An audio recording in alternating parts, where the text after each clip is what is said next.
Do you challenge greatness? What response could possibly deter the immeasurable will of a man who defies gravity? For the Utah Jazz, these are the questions that must now be answered. Down 2 games in the NBA Finals, the career-long title dreams of Karl Malone and John Stockton would stand on the brink of being swept away with another loss. For the Jazz, it's time to draw on the combination of talent and resolve that carried them to this point. And perhaps time to draw energy from a home court that yielded only 3 losses this season, none in the playoffs. Already they've learned that the Bulls are an extraordinary opponent. To combat Chicago is to seemingly defy destiny. Tonight, the Utah Jazz must find a response that challenges greatness, or else stand in awe as greatness overwhelms another impossible dream.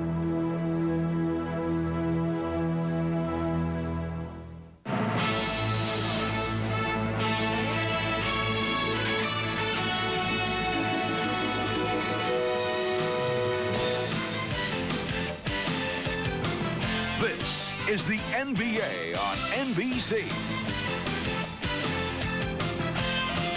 The 1997 NBA Finals. Tonight, it's Game 3. The Chicago Bulls versus the Utah Jazz. It is a deafening scene at the Delta Center in Salt Lake City, and they're hoping to see the Jazz get back into the series.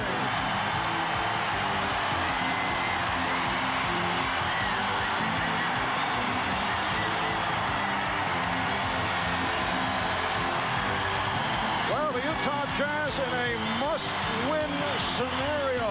They do not want to go down to the Chicago Bulls 3-0. That is what they are facing here tonight. Hi, everybody. I'm Marv Albert, along with Matt Guokas and Bill Walton. And Bill, looking back to Game 2 in Chicago, it was a dismal performance by the Utah Jazz. Their coach, Jerry Sloan, said, in fact, we were intimidated by the Chicago Bulls. How can the Jazz recover from this? Marv, for starters, they have to rebuild the spirit, which was badly broken after Game 2. And the great fans here in Utah, they'll take care of that. But then they've got to remember how to play the game of basketball and quit worrying about where they're playing. Karl Malone, atrocious offensively, nothing but the front of the rim. John Stockton couldn't even make a layup. And then the defense was non-existent. Nobody put a body anywhere all over the Chicago Bulls, who dominated the paint. Statistically, in Game 2, Stockton and Malone, terrific regular season shooters, could not find the range. 10 for 32 overall. The basket area completely dominated by the Chicago Bulls. Then, the rest of the Utah Jazz could not shoot a lick. They missed 10 free throws in the game. The second quarter, atrocious, just 11 points, and they have yet to block a shot in this series. But in the end, though, it all comes down to Karl Malone playing like an MVP. It's not about points. It's not about statistics. It's about control. It's about physical intimidation. It's not about looking down at that hand, that sore hand. It's about slapping guys around with that hand. Marv, a win tonight for Utah, and everybody's going to be asking, hey, what's wrong with the Chicago Bulls? Well, Matt, for the Bulls, another extraordinary performance over the first 2 games by Michael Jordan. Check out these numbers for the series. 34 points per game, 51% shooting, 8.5 rebounds per game. After going through some shooting problems earlier in the playoffs, Michael Jordan very much back on target. And Marv, I think he's just warming up, but he continues to do whatever it takes in every phase of the game. Now, Chicago's defense was stifling in Game 2, and Michael a big factor there. The steal, open floor, the pass sets up Scottie Pippen. And here's the Jordan highlight move of the game. The degree of difficulty is there, but he makes it look easy. And then his first three-pointer of the finals. So it's defense, passing, scoring, and now starting to shoot better. His chart from Game 2, 7 out of 15 from the perimeter. Now, despite Utah's poor performance in Game 2, Michael and the Chicago Bulls are going to have to raise their game even more to beat the Jazz in this wild and noisy building. And for more on the Chicago Bulls and their visit here to Salt Lake City, let's check in with the Dean, Ahmad Rashad. Ahmad? All right, thanks, Mark. The Chicago Bulls arrived in Park City, Utah last night, and then about 5:50 this morning, they were awakened by the Utah Fife and Drum Corps. They were all set with the authentic Civil War uniforms, and their whole purpose was to awaken the Chicago Bulls with this reveille. Now, I talked to some of the team members. They tried to downplay it, but Scottie Pippen told me that he indeed did hear it. I asked Michael Jordan about it. He said, "What band?" And some of the other players thought that this was just Utah's official way of saying welcome to the state. One other little note, talked to Scottie Pippen about his foot. He said it's the best it's felt in the last couple of games. Marv? All right, thanks, Ahmad. When we come back, we'll be checking with Hannah Storm and the Showtime crew, followed by Game 3 between the Bulls and the Jazz of this best of 7 NBA Final Serve. Hi, everyone. Hannah Storm back in Salt Lake City. The tip-off is about 10 minutes from now. The Jazz facing a very difficult task in getting back into this series, but they have been a terrific team at home this season. 38-3 during the regular season, 8-0 in the playoffs, and overall 21 straight wins here at the Delta Center. They have not lost here at home since late February. For more on the Jazz, let's go courtside to Jim Gray. All right, thank you very much, Hannah. Well, Jerry Sloan has been very annoyed and upset with his team the past couple of days. He felt as though they did not compete against the Bulls the other night. He felt that his team was intimidated and they gave up their will and desire to win. He's let them know under no uncertain terms that he will not accept or tolerate that type of a performance tonight. Now, a short time ago, I talked to Sloan about some of the Jazz's problems. One of the things that we've had a little bit of problem with, we got a tough matchup at the guard position. Our big people haven't done the job defensively, I don't think, to try to give us a little bit of help. And I think it's important that they try to do that. Otherwise, it's going to be pretty short. Have you gotten the message across that you won't tolerate that type of performance anymore? You can't make anybody do anything in this business. You have to, and the more you demand, the less you get. We just try to make the picture clear to them how important it is and where they are. It's the first time for all of us being in this situation, and it's not very comfortable to me as a coach to see guys that really can't lay it out there for every second they're on the floor.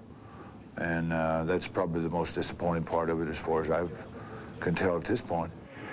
Some very strong words from Jerry Sloan. Now, as for the wound on the right palm of Karl Malone, tonight there will be a protective barrier because the Bulls complained to the NBA office that he was bleeding on the ball as well as on their jerseys, and because of the infectious control rules, he will have to have a protective barrier over that tonight. It's designed to be flexible but sturdy enough to protect both him and the Bulls. And finally, Shandon Anderson is not with the Jazz tonight. His father, Willie, passed away Wednesday in Atlanta. Shandon is back with his family in Atlanta. The funeral will be on Sunday, and his availability for Sunday is still in question at this point. Of course, all of us want to send our condolences and our thoughts to the entire Anderson family.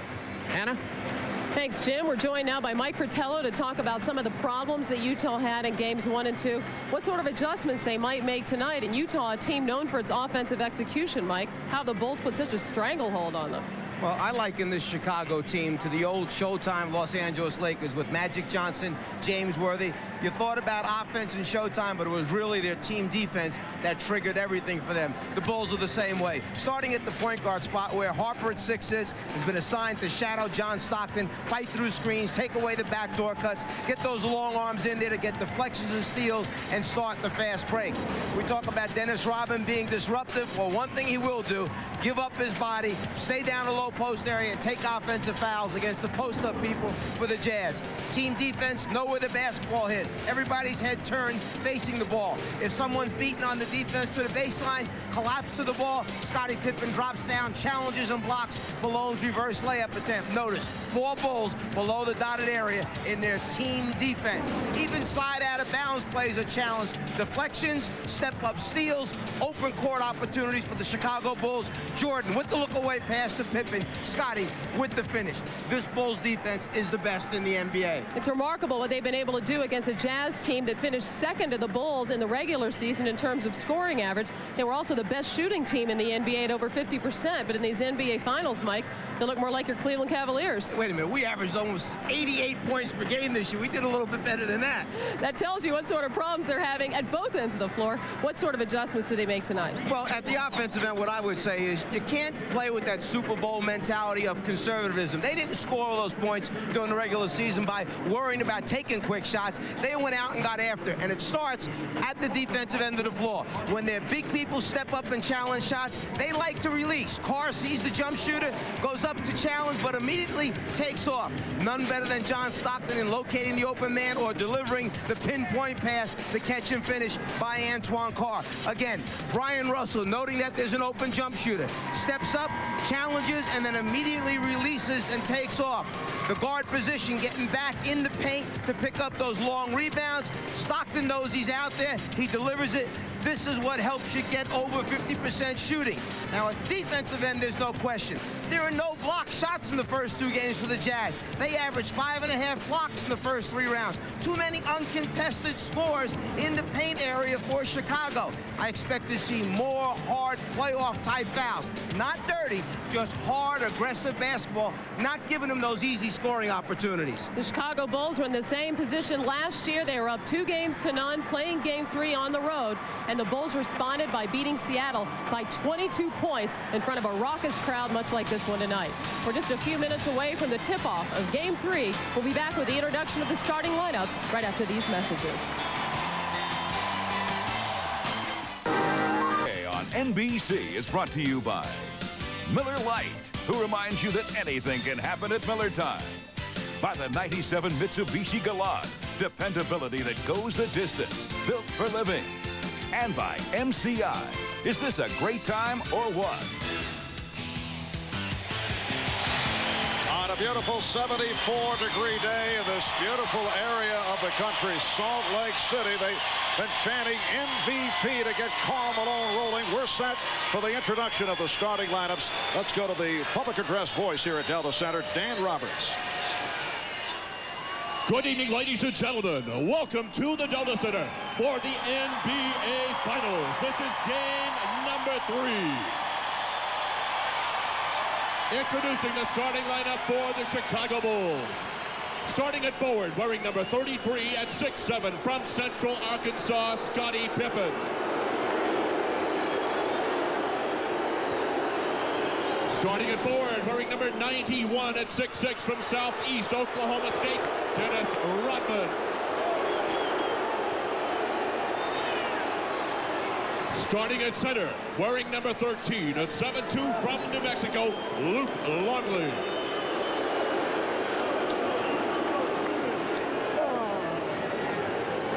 On the guard line, wearing number 9 at 6'6" from Miami of Ohio, Ron Harper.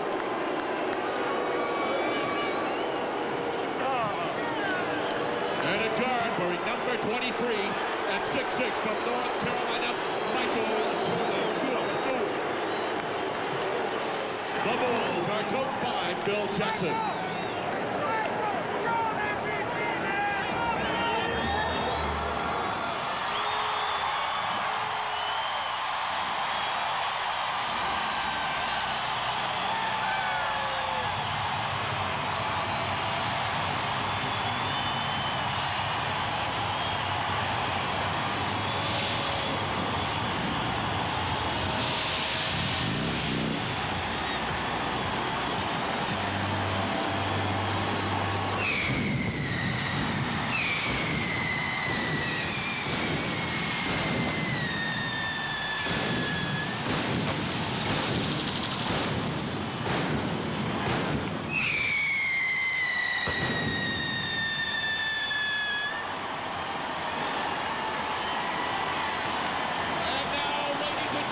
Introducing our Utah Jazz. Starting at forward, wearing number 32 at 6'9" from Louisiana Tech, the mailman, Karl Malone.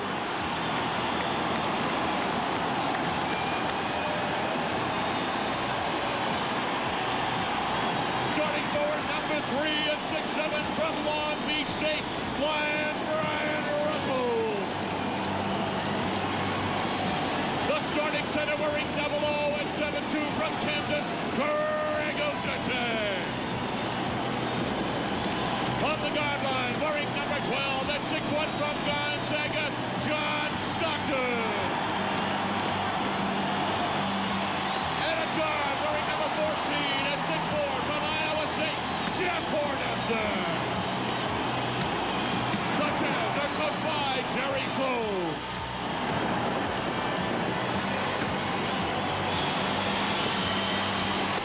And now, ladies and gentlemen, a very special presentation.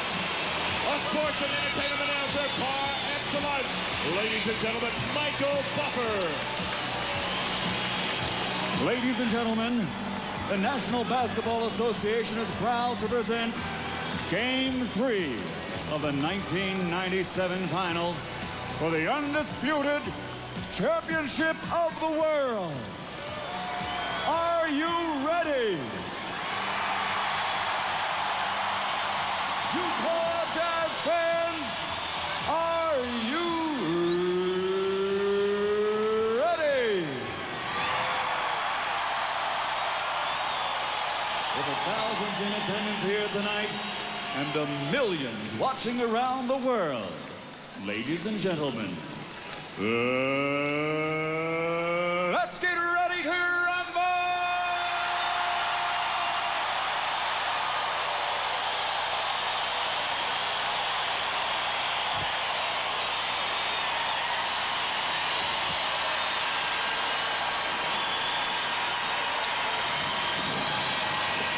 Well, the Utah Jazz pulling out all the stops as they have brought on noted ring announcer Michael Buffer to help rev up the crowd. Rousing ovation for the Jazz during the course of the introduction of the starting lineups. Marv, critical for the Jazz. The great start.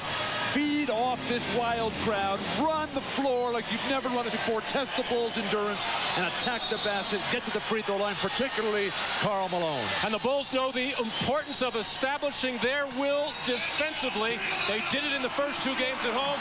Now they've got to do it on the road. And the key is trying to bottle up John Stockton.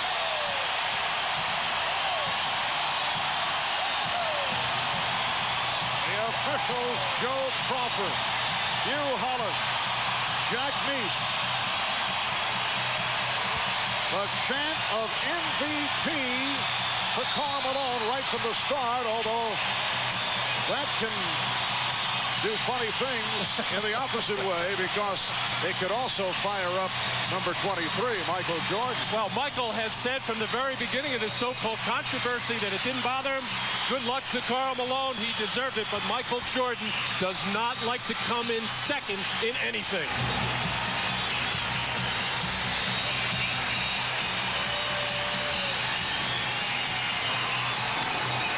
It'll be Greg Ostertag and Luke Longley on the opening tip. Joey Crawford with the toss. And game 3 is underway. Ron Harper, who has been an unsung hero for Chicago, able to control. Dennis Rodman with a new look. And Jordan being played by Brian Russell. Fires over him for 3. Not a single dribble on that entire possession. Everybody touched it. Jordan beats the shot clock for the 3. Jeff Hornacek for Karl Malone, putting moves on Luke Longley. Now 2 adjustments. First of all, Utah making the switch defensively. The bigger Russell might force Jordan outside. And Karl Malone going to another familiar place at that high right elbow. Pippen, played by Hornacek. Jordan with room. And Russell able to handle the rebound. When Hornacek was guarding Jordan, Michael would post up right away. I'm sure the Jazz would like to see Michael away from the basket as much as possible. Again, the Bulls able to cut off Stockton as he tried to penetrate. And then Malone moves aside. Shot clock is down to 4. Hornacek with a nice pass. So Russell gives the Jazz a 1-point lead. A different look on the faces of the Jazz tonight, Marv. Confidence, aggressiveness. They want the ball. Longley, and then saved by Russell. So Utah has come out more aggressive, something Jerry Sloan has been asking for. Hornacek able to keep it alive. Well, anytime your coach questions your competitiveness and your will to win, that'll fire you up. Just take this to the hoop and get a foul.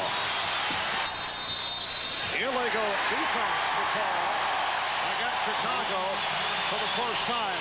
This lead by Utah is the first time they have led since game 1.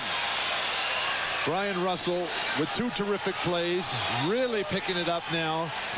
The best he's played in the entire series. Look for Utah's younger players to play much better here at home. 2 minutes have gone by. Malone. And Harper getting to the rebound. Here comes Jordan. Cut off by Russell and fouled. It is a blocking foul. Foul on Russell. Home, sweet home for the Utah Jazz. Undefeated in the playoffs, scoring a ton of points.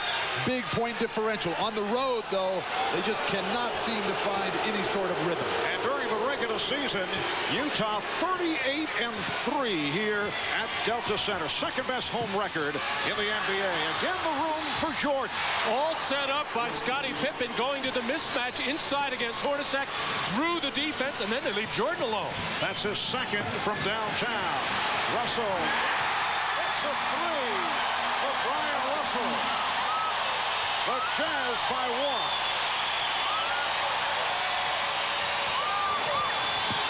1. Pippen for 3. Yes. Well, both clubs have come out firing from long range. The Bulls 9 and the Jazz 7. Get Karl Malone down low. The Jazz have not had anything in the basket other than Russell's broken play. Hornacek able to hit, although Pippen got a piece of it. And the game is tied at 9. And I noticed the Bulls dragging a little bit. It's that initial rush of the altitude, and you feel it in the opening minutes. Pippen got bottled up and a foul is called. It is on Utah. Altitude, they came down to Salt Lake City from up in the mountains where they're staying, Matt. This is Jeff Hornacek, what he likes to do. Get in the lane, take and make very difficult shots. Foul was called on Stockton. Jordan trying to squeeze his way through. And the call on Jordan. Offensive foul. Chicago goes to the pick and roll. Jordan waits for Luke Longley. Oh, that's a terrible call. They called it on Luke Longley there as he's just standing there. Foul was on Longley, setting what was felt to be an illegal pick.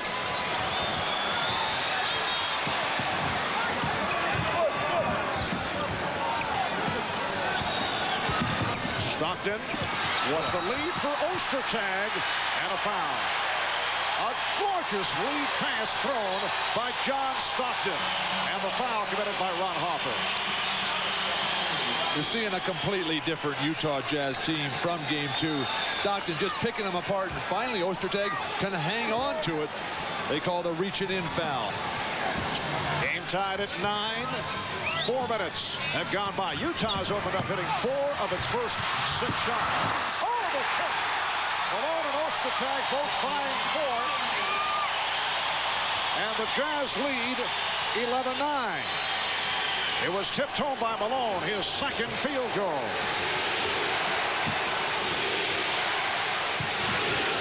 Longley.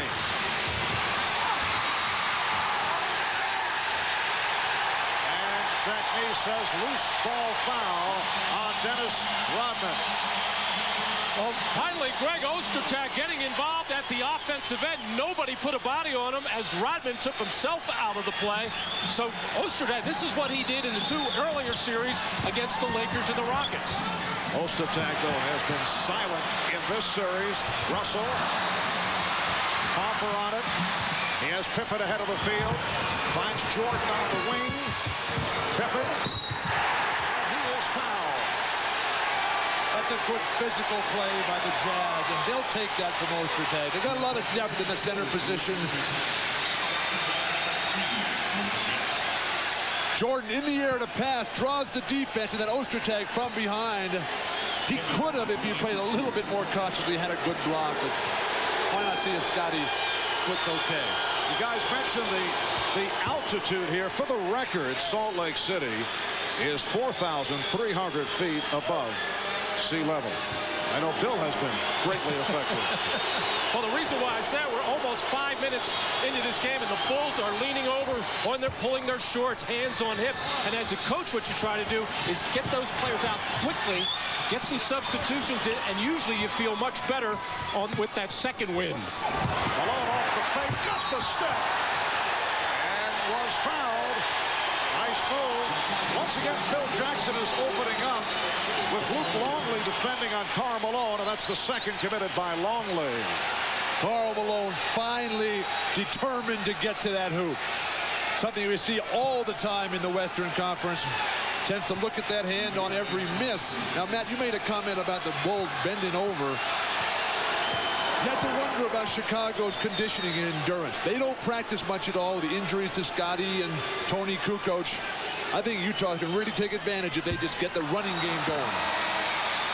Well, Utah has to get out and run and get some easy baskets. They only had 2 fast break baskets, 2 fast break points in game 1, 6 in game 2. Here's the problems for Karl Malone from the free throw line in the first 2 games. 3 for 6 in the first game, and of course those 2 key misses. And he's playing with that nasty blister on his shooting hand, reopened when he fell to the floor in the first half the other day. Brian Williams just checked in for the first time and heard the boos from the crowd. He has made some disparaging statements about this area. Meanwhile, Karl Malone continues to have his difficulties at the line. Game tied at 11. 5 minutes gone by. Brian Williams replacing Luke Longley after Longley picked up a second. Jordan for 3. And Ostertag able to swipe it off to Stockton. Malone rebounded by Pippen. Well, the move of putting Brian Russell on Michael Jordan so far has kept Michael out of the post, where he likes to take that fadeaway jump shot. I think Michael should still go inside. He can get that shot over Brian Russell anytime he wants. I know Jerry Sloan likes Russell on Jordan because of the 6'7", the long arms, about 225 pounds. Jordan shooting over him again. So Michael Jordan is now 2 out of 5, both from downtown. Malone on the move.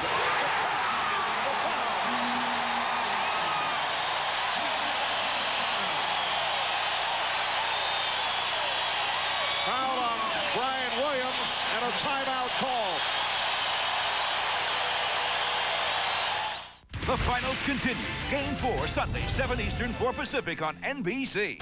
Brian Russell, a future great player in this league, just getting started in his career, but the whole game is on display tonight. Movement without the ball, beating a stationary defender. Then the block shot defensively, igniting offensive opportunities, finishing on the break for Brian Russell.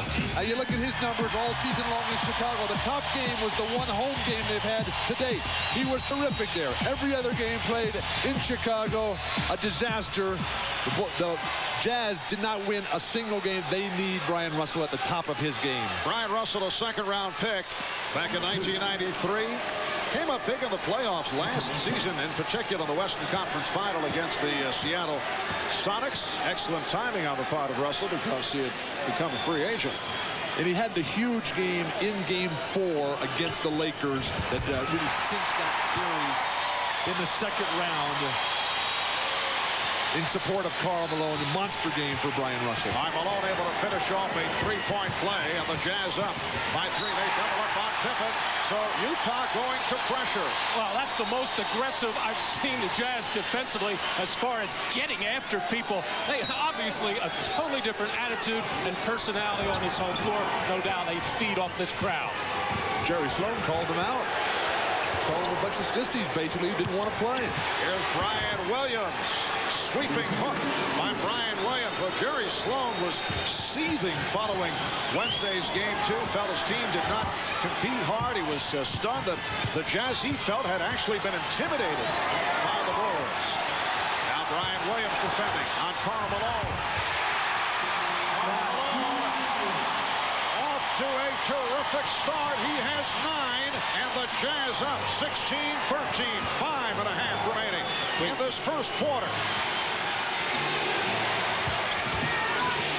Ryan Williams got position, but way off. And so far, Karl Malone not only scoring, doing an excellent job keeping Rodman off the offensive board. Ostertag. Make a shot. One time. That's a layup. Ostertag took only 1 shot in game 2 and missed it. Rodman wide open and was looking for Brian Williams, but Williams thought that Rodman would take the shot. Well, he has been taking that shot not only in the last 2 playoff games, but in earlier series as well. And I think Brian Williams did the right thing. The way Dennis has been playing, he made the right move to try to get to the offensive end. Dennis has to take that shot. Never take your eye off the ball. Malone again.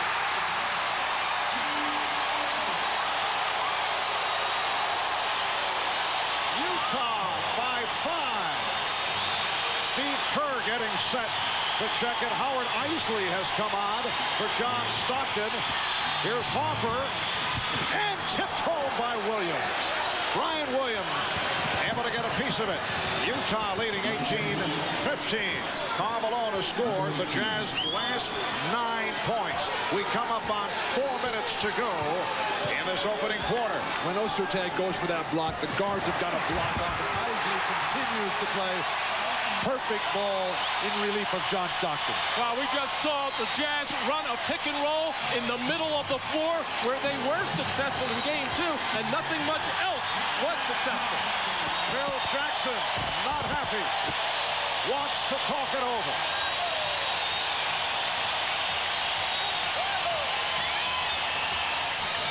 Well, the high pick and rolls in the middle of the floor, very much successful for Utah in game 2. When they ran them on the side, very little success as Chicago able to force them down. But look at that, 12 for 20 for 20 points from the top. And moments ago, Howard Eisley in the top of the floor here, the pick coming up here, and it is forced down here, but no help from Jordan and Pippen in the lane as Eisley goes right down Broadway for an easy one. And Howard Eisley continues his effective play in the series. 16 points in his 20 minutes of playing time and coming on for John Stockton. Steve Kerr has checked in. He's been guarded by Eisley. Here is Jordan. Ostertag came out to defend on Jordan. Scottie Pippen has not tried to take advantage of Jeff Hornacek down low. I think that could be a big edge for Chicago with the defensive matchup that Sloan has devised. Nice play by Williams. Coming up with a steal. The Jazz up 20-15. Rodman now guarded by Ostertag. Here's Pippen drawing the foul. Off the fake. Russell went for it. And he picks up his second. Want to scout the finals like a pro? Well, you can with NBA.com. Check out the animated play diagrams, detailed scouting reports on both the Bulls and the Jazz, provided incidentally by New Jersey Nets assistant coach Don Casey, the czar of the zones. And I say that with apologies to Mike Fratello. That's all exclusively on NBA.com, the official website of the NBA. Certainly no need to apologize for Don Casey, who's a brilliant basketball mind, been in the NBA forever. Well, Scottie Pippen now 3 of 4 at the foul line. You see Scottie's numbers continue to go up. Talking to him, and that foot, he's walking with a pretty bad limp in between the games, but he's able to battle through it in the games. No question, though, he's been playing in pain, aggravated the foot injury that hampered him all Wednesday night. Went 4-13 in game 2. He was hobbling after that brilliant first game that put the Bulls in position to win it on the jumper by Jordan. What a pass by Eisley. And Malone able to recover the Ostertag strip. Ostertag on the follow. And he continues to have all kinds of problems. Jerry Sloan's going to strangle Ostertag. Jim Gray just reported from The Utah bench that Sloan said to Ostertag during the timeout, all right, you're missing shots, but if you don't put a body on somebody, if you don't play someone physically, I'm taking you out. Well, the amazing thing about this is earlier playoff rounds against Shaquille O'Neal, Ostertag did a nice job. Of course, Shaq's still going to score his points, and also, I say, outplayed Akeem Olajuwon in the clincher of the Western Final. Tony Kukoc has come on for the first time. There's a foul on Ostertag. That is his second. And now he will depart. So Ostertag sitting down and replaced by Greg Foster. Marv, I was talking with Greg before the game. He's a terrific young man, just getting started in this league. He felt so much more comfortable in this building than he did back in Utah. You just got to feel bad for this starting out player. Greg Ostertag, #1 draft pick last year by Utah, out of Kansas, and came a long way during this past regular season. There's Foster coming on. Greg Foster, one-time Chicago Bull, spent a brief period of time with the Bulls and on many stops around the NBA.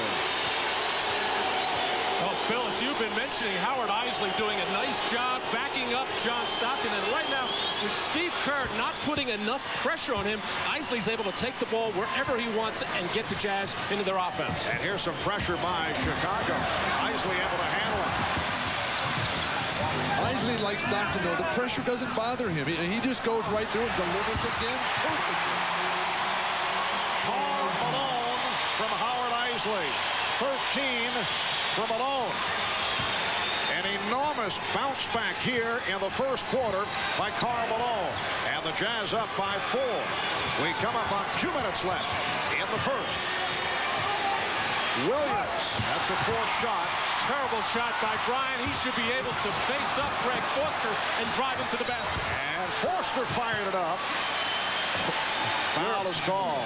Where was that shot from? Whoa. Hopper on the foul. Over the top, the pass, perfect on the money. You see the Chicago Bulls standing and watching. You've got to be on the move the minute the pass leaves the post feeder's hand. Well, a big reason for that, Bill, is out of that trap, the Bulls never really regrouped defensively and picked up their men and got organized, and that's a key to Chicago's success. A technical foul call on Ron Harper. Ron nonchalantly bending down, tying his shoelaces, but apparently had something to say to Joe Crawford, who was at his side. And the technical being taken by one of the best free throw shooters in the league, Jeff Hornacek. All right, here's another look at it. So Ron pulling the ventriloquist out. And a little after that, Joe Crawford looked at Ron Harper and said, one more word and you're out of here. Of course, the Bulls have had their problems with Joe Crawford in the past. He generally keeps a very close eye on Dennis Rodman. Greg Foster at the free throw line. Foster, a 7-year NBA man out of Texas, El Paso, and UCLA. Began his college career with the Bruins. Well, that obviously explains the brilliant performance here in this playoffs. Yes. 6-point Jazz lead. Just under 2 minutes to go in the first. Ryan Williams, that'll count. It is a goaltend. Ryan Williams, very active offensively. He now has 8 points. The Bulls are looking for points. Michael's on the bench right now. Scotty has not asserted himself. The other guys don't really have much going for him, particularly Tony Kukoc with his sore foot. And with the Jazz not able to block any shots and no real shot blocker in there right now, Chicago should be taking the ball to the basket at every opportunity. Malone sent the pick. Malone off the fake and sets it up for Hornacek.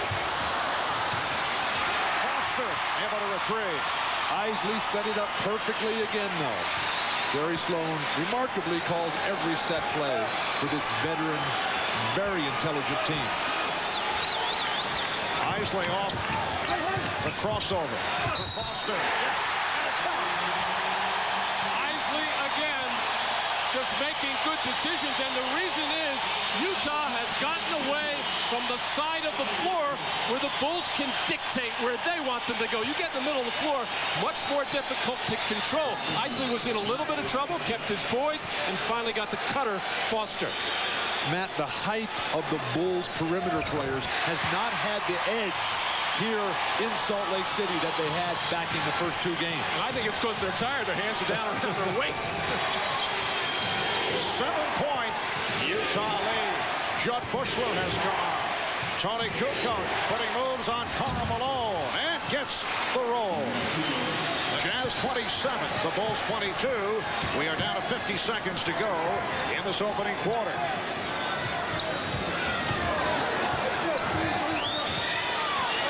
Isley working on Kerr, setting up Malone.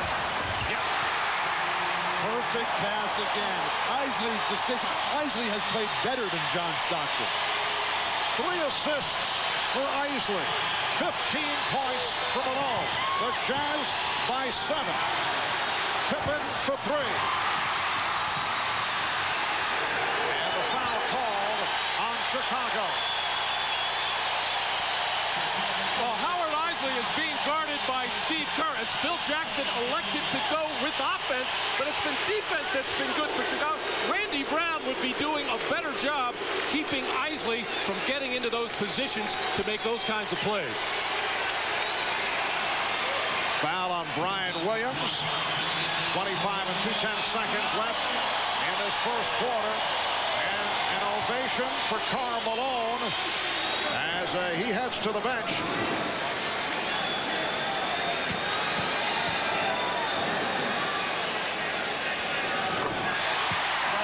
Scottie Pippen bending over, leaning on the shorts, a telltale sign. Brian Williams was as well, as Phil Jackson has gone to a very small lineup now with a one-shot situation. Michael Jordan coming in. This shows you how concerned Phil Jackson is, bringing Michael Jordan in for one shot here.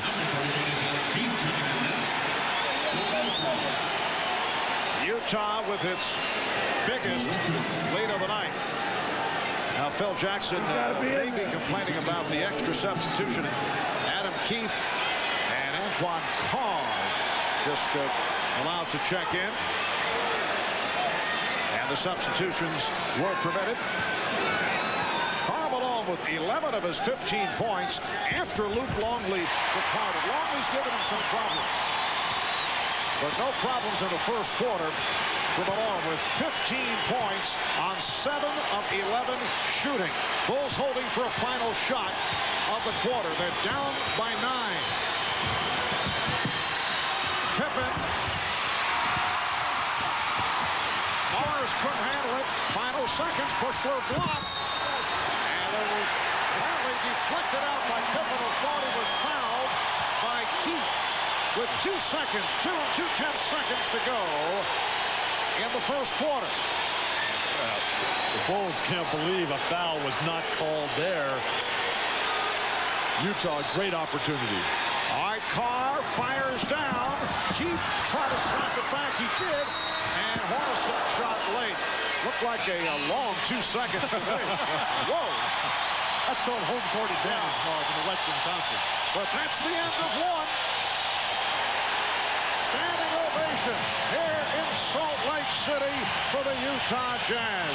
Up by 9 on 12 of 23 from the field. Karl Malone with 15 points to lead the way. It's the Jazz 31, the Bulls 22. You're watching the NBA on NBC. Well, right at the end of the quarter, after the buzzer had sounded, Hugh Hollins with a technical foul called on Scottie Pippen, who was complaining. You recall the final seconds of the quarter. He felt, yes, that he was fouled from behind. That is definitely a foul. Phil Jackson demonstrating over the top. My guys are getting hammered. Regardless of the time situation, referees have got to blow that whistle. I mentioned earlier that the Bulls have had their problems with Joe Crawford, always keeping a close eye on Dennis Rodman. They have had a history with Hugh Hollins as well, going back to a Game 5 against the New York Knicks on a foul called on Scottie Pippen against Hubert Davis, a year that Michael Jordan was not available. Oh, wait a second. You're saying that the Bulls, the most successful team, have problems with the referees? They win every game, basically. This was without Michael Jordan. All right, look at that opening quarter rundown. Utah finished up with an 11-4 run to end the first quarter off the technical free throw. The Jazz up by 10. Here's Chris Morris getting inside off the pass from John Stockton. Marv, in Chicago, all those little back cuts, they were there and working, but the tentative nature of the Jazz play back there caused them to miss all those shots. Today, they're all going down. No pressure on defense is the answer. And now the foul on Utah. It's on Carr. Michael Jordan has been very quiet. He has not scored since the first 2 minutes of the game. He's missed his last 3 shots. His first 4 shot attempts were 3-point downtown attempts. He's 2 of 6 overall. Opening minute, second quarter. Marv Albert, Bill Walton, Matt Guokas, Ahmad Rashad, and Jim Gregg. And here's Jordan. Got the step and was hit hard. And Michael Jordan is going to make sure there. He has been taking the perimeter shot. He knows that's not going to cut it. And already a couple calls have gone against him, a couple technical fouls. He's going to put it right to the officials, take the ball to the basket, draw contact, and get to that foul line. Foul committed by Morris. Chris Morris getting the playing time in the absence of Shandon Anderson, whose dad passed away yesterday. Anderson back home in Atlanta. Join us Sunday for Game 4 of this NBA Finals Series. NBA Showtime will get things going. 7 o'clock Eastern, 4 o'clock Pacific. And then Game 4 between the Bulls and the Jazz right here from Salt Lake City, Utah. That's all here 7 Eastern, 4 Pacific on NBC. Well, we talked at the outset about the Jazz needing to get back to their game as Jordan makes the second of 2. They are playing exactly their pace, which we saw all year long in the Western Conference. Fast break and punishing offensive execution through Malone. Jason Caffey on the floor for the first time in match with Antoine Carr. Carr did not have the shot. Here's Stockton, forced it up, and Kukoc with the rebound. With Rodman and Kukoc on the front line. Jordan and Kerr in the backcourt.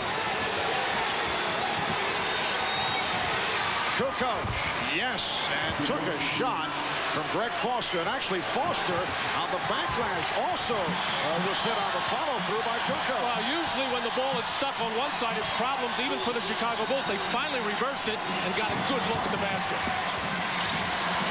Foster. He's on target.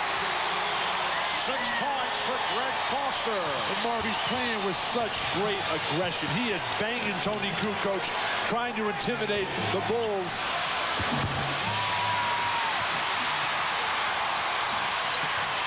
Steve Kerr in a rare situation trying to set up a shot off the dribble. Well, he's a little frustrated because right now he's unable to keep John Stockton from controlling the tempo and making plays. Stockton has 4 assists, no turnovers. Adam Keefe. Carr trying to punch up that rebound.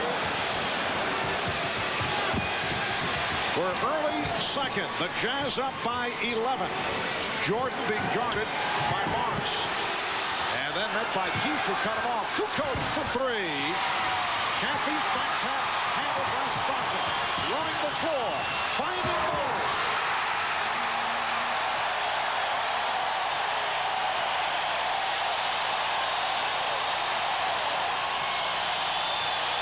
Biggest lead of the game for Utah. They are up by 13. Kerr for 3. Well, Steve Kerr, who's been showing signs from downtown, able to hit one from straight away. It's a 10-point Jazz advantage. But the Jazz just keep attacking, don't slow down. That was a kick ball. Should have been called. Reset for the Jazz. Terrific effort by Steve Kerr, who has been getting abused, though, by John Stockton. Had to make him feel confident to get the 3 and then make a good defensive play. And for the Jazz, only their second turnover. Jordan stripped after getting the step, and they'll jump it up. Rodman and Keefe on the tie-up. And now a timeout taken. 8:42 to go. First half. Utah by 10 and hearing it from the crowd. The NBA on NBC is brought to you by Budweiser, Beechwood aged for a crisp, clean, classic taste. By the 1997 Pontiac Bonneville. Luxury with attitude. And by Microsoft Software. Where do you want to go today?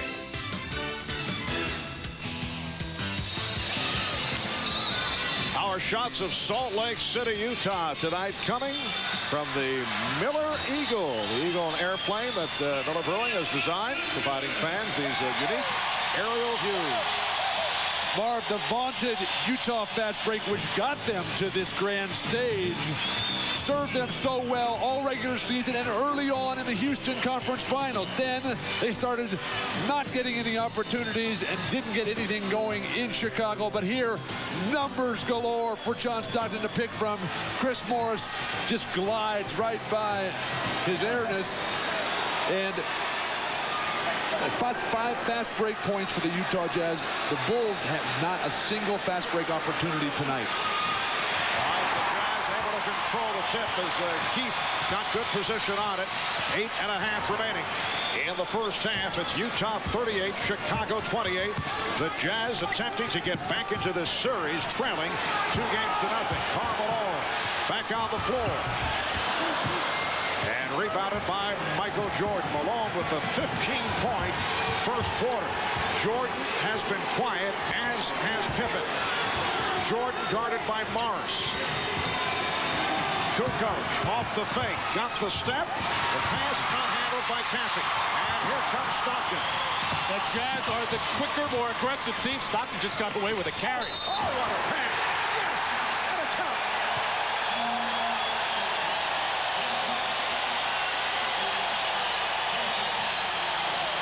Utah Jazz basketball on exquisite display tonight. John Stockton will never touch the ball with that left hand. The defense, you cannot play behind Karl Malone. Too deep. Basketball at its best. The one time he did touch it with his left hand, it should have been a turnover. It never ceases to amaze me how teams do something on their home floor and then go away and stop doing it. What was good for the Bulls, they're not doing it here. And that was 6 assists for Stockton. Let's check in with Jim Gray. Jim? All right, thank you, Marvel. That wound on his right hand. Mike Sheminsky, the trainer of the club, got more than 300 calls and voicemails from around the country, more than 100 Federal Express packages, lotions, ointments, creams. A lot of good suggestions, a lot of very bad ones. The worst suggestion, according to Sheminsky, he was told to soak it in Clorox on tobacco. Whoa. Finally, they settled on a new skin, which seems to be holding up very well. Mark? Yes, wise move passing on that particular suggestion. And Michael Jordan with his first field goal since the opening minutes of the game. And the first time he's gone into the post. That's what's been so good for Chicago in the first 2 games. Utah by 11. Where has Dennis Rodman been? Just 2 rebounds total tonight. Rick Foster has been a major factor.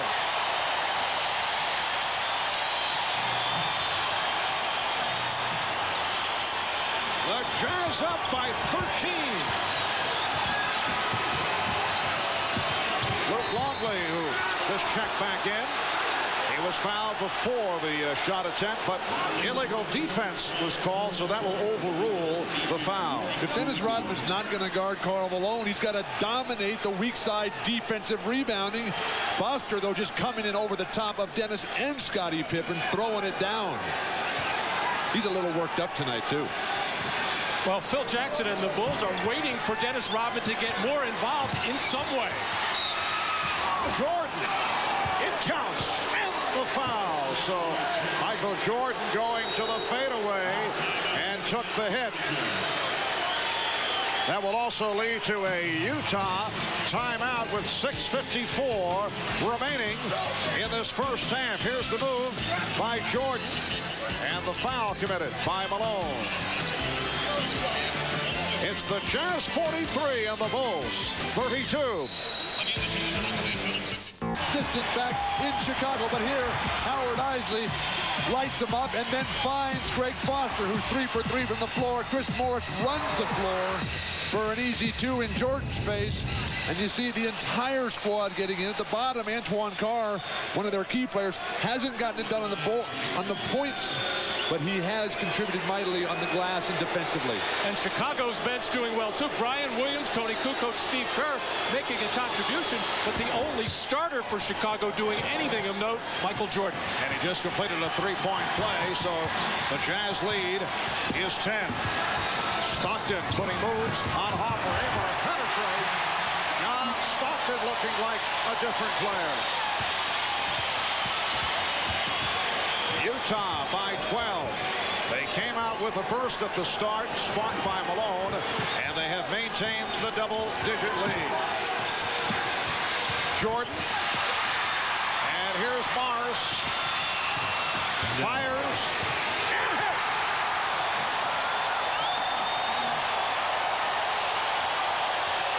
How did we all know he was going to shoot that ball? First of all, he did a terrific defensive job on Jordan, forcing him away, take a tough shot. And Longley stripped by Malone.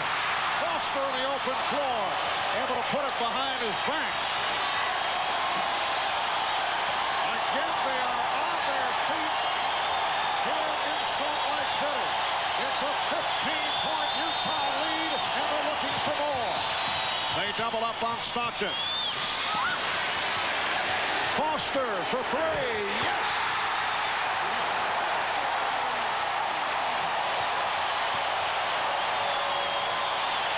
The Jazz by 18. The alley-oop for Jordan. So it is Utah 51, Chicago 35. But at the defensive end, the Chicago legs are dead. No quickness, no movement, no anticipation or aggressiveness. Forget about Chicago if you're Utah and just keep playing your game.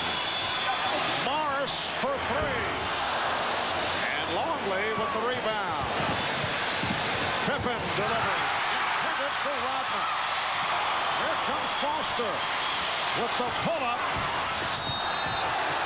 And Longley called for that foul, putting Keith on the deck.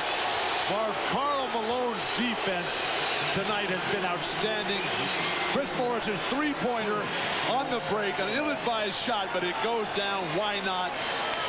And Foster, he's stroking threes. Everything going right for the Utah Jazz.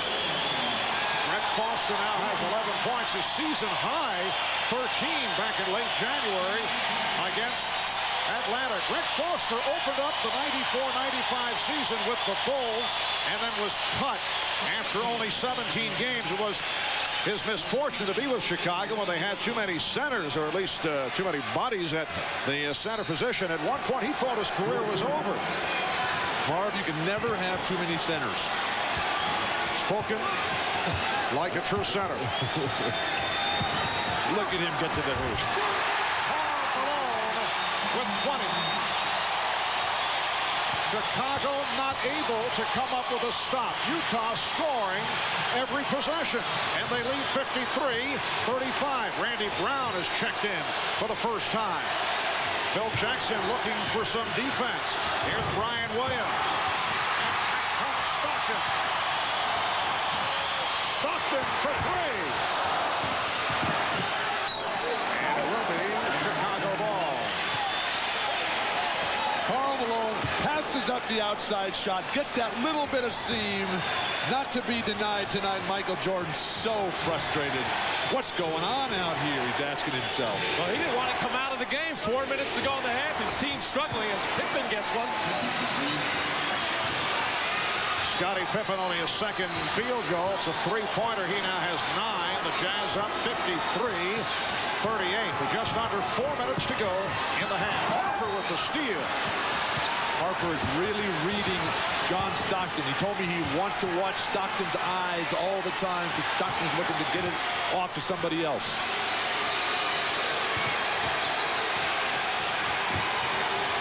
Pippen again for three.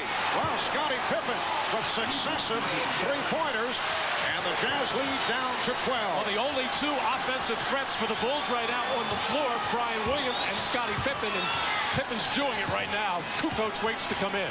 Scottie Pippen with his third three-pointer of the night. Hornacek on a quick release three. Rebound Foster. Foster. Well, he He's equal to season high. He has 13 points. Beautiful offensive execution. When they do miss a shot, Foster is everywhere on the weak side. Greg Foster having the game of his professional life. Russell just went down in a collision with Williams. They double up on Brian Williams. Here's Brown. Rebounded by Rodman, who has been very, not only quiet, he fires a three. Terrible. Not a good decision.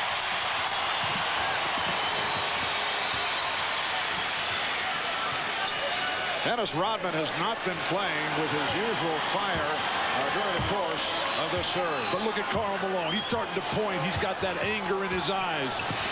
Stockton forced it, and it was knocked out of bounds by the Bulls. 5 seconds on the shot clock when we resume. Timeout taken, 2:18 left in the half. Coming up at halftime with Hannah Storm, the Prudential halftime report. We'll hear from the colorful owner of the Utah Jazz. There he is, Larry Miller, always pacing during halftime. A revealing conversation with Peter Bessie about Miller's 12 years owning this Utah franchise. Plus, first half analysis from the doctor, Julius Irving, and the czar, Mike Fratello. All coming up on the Prudential halftime report.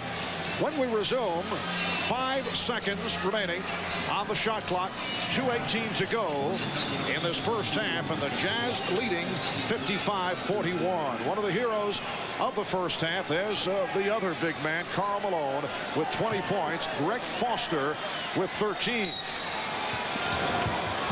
Malone's inbounds, finding Russell. He lost it. Shot clock running down, and a foul call. But Chicago claiming it should be a 24-second violation, and the officials will confirm. Jack Neese clearly called the foul first, and they're going to stick with that. Jack, a tremendous referee. This is his first finals game ever in his career, which I find shocking because I think he's one of the best referees there is. And what he did there was he went right over to Hugh Hollins and asked if it was a shot clock violation before he blew the whistle to call the foul. Foul on Harper. And Foster, an excellent foul shooter, 83% during the regular season. A reminder this Thursday at 3 p.m. Eastern, 12 noon Pacific, NBC Sports proud to present the 97th U.S. Open, the first of 4 days of live network coverage. Tiger Woods, obviously the focus of attention coming off his Masters victory. We'll have live coverage. Tiger beginning his quest for a second Grand Slam title and the national championship. Coverage beginning Thursday, 3 p.m. Eastern, 12 noon Pacific, right here on NBC. Just under 2 minutes to go in the half. And Steve Kerr with his second field goal. He has 5 points. Well, good things continue to happen anytime the ball goes inside to Michael Jordan.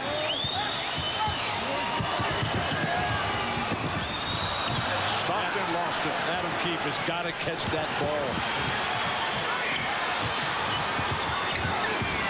Nice pass from Kukoc. It counts in the foul. So Brian Williams will head to the line. Well, Chicago getting a kind of a semi-transition play, getting it into the post quickly. Nice little give and go between Kukoc and Brian Williams.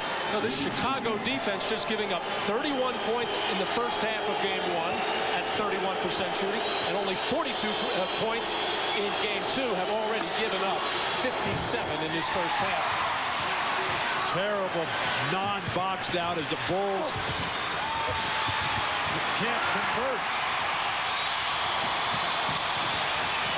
Utah has led by as many as 18. They now lead by 12.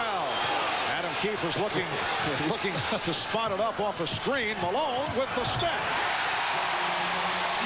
22 points for Karl Malone, and the Jazz up 59-45. Chicago defense nailed to the floor much of this first half.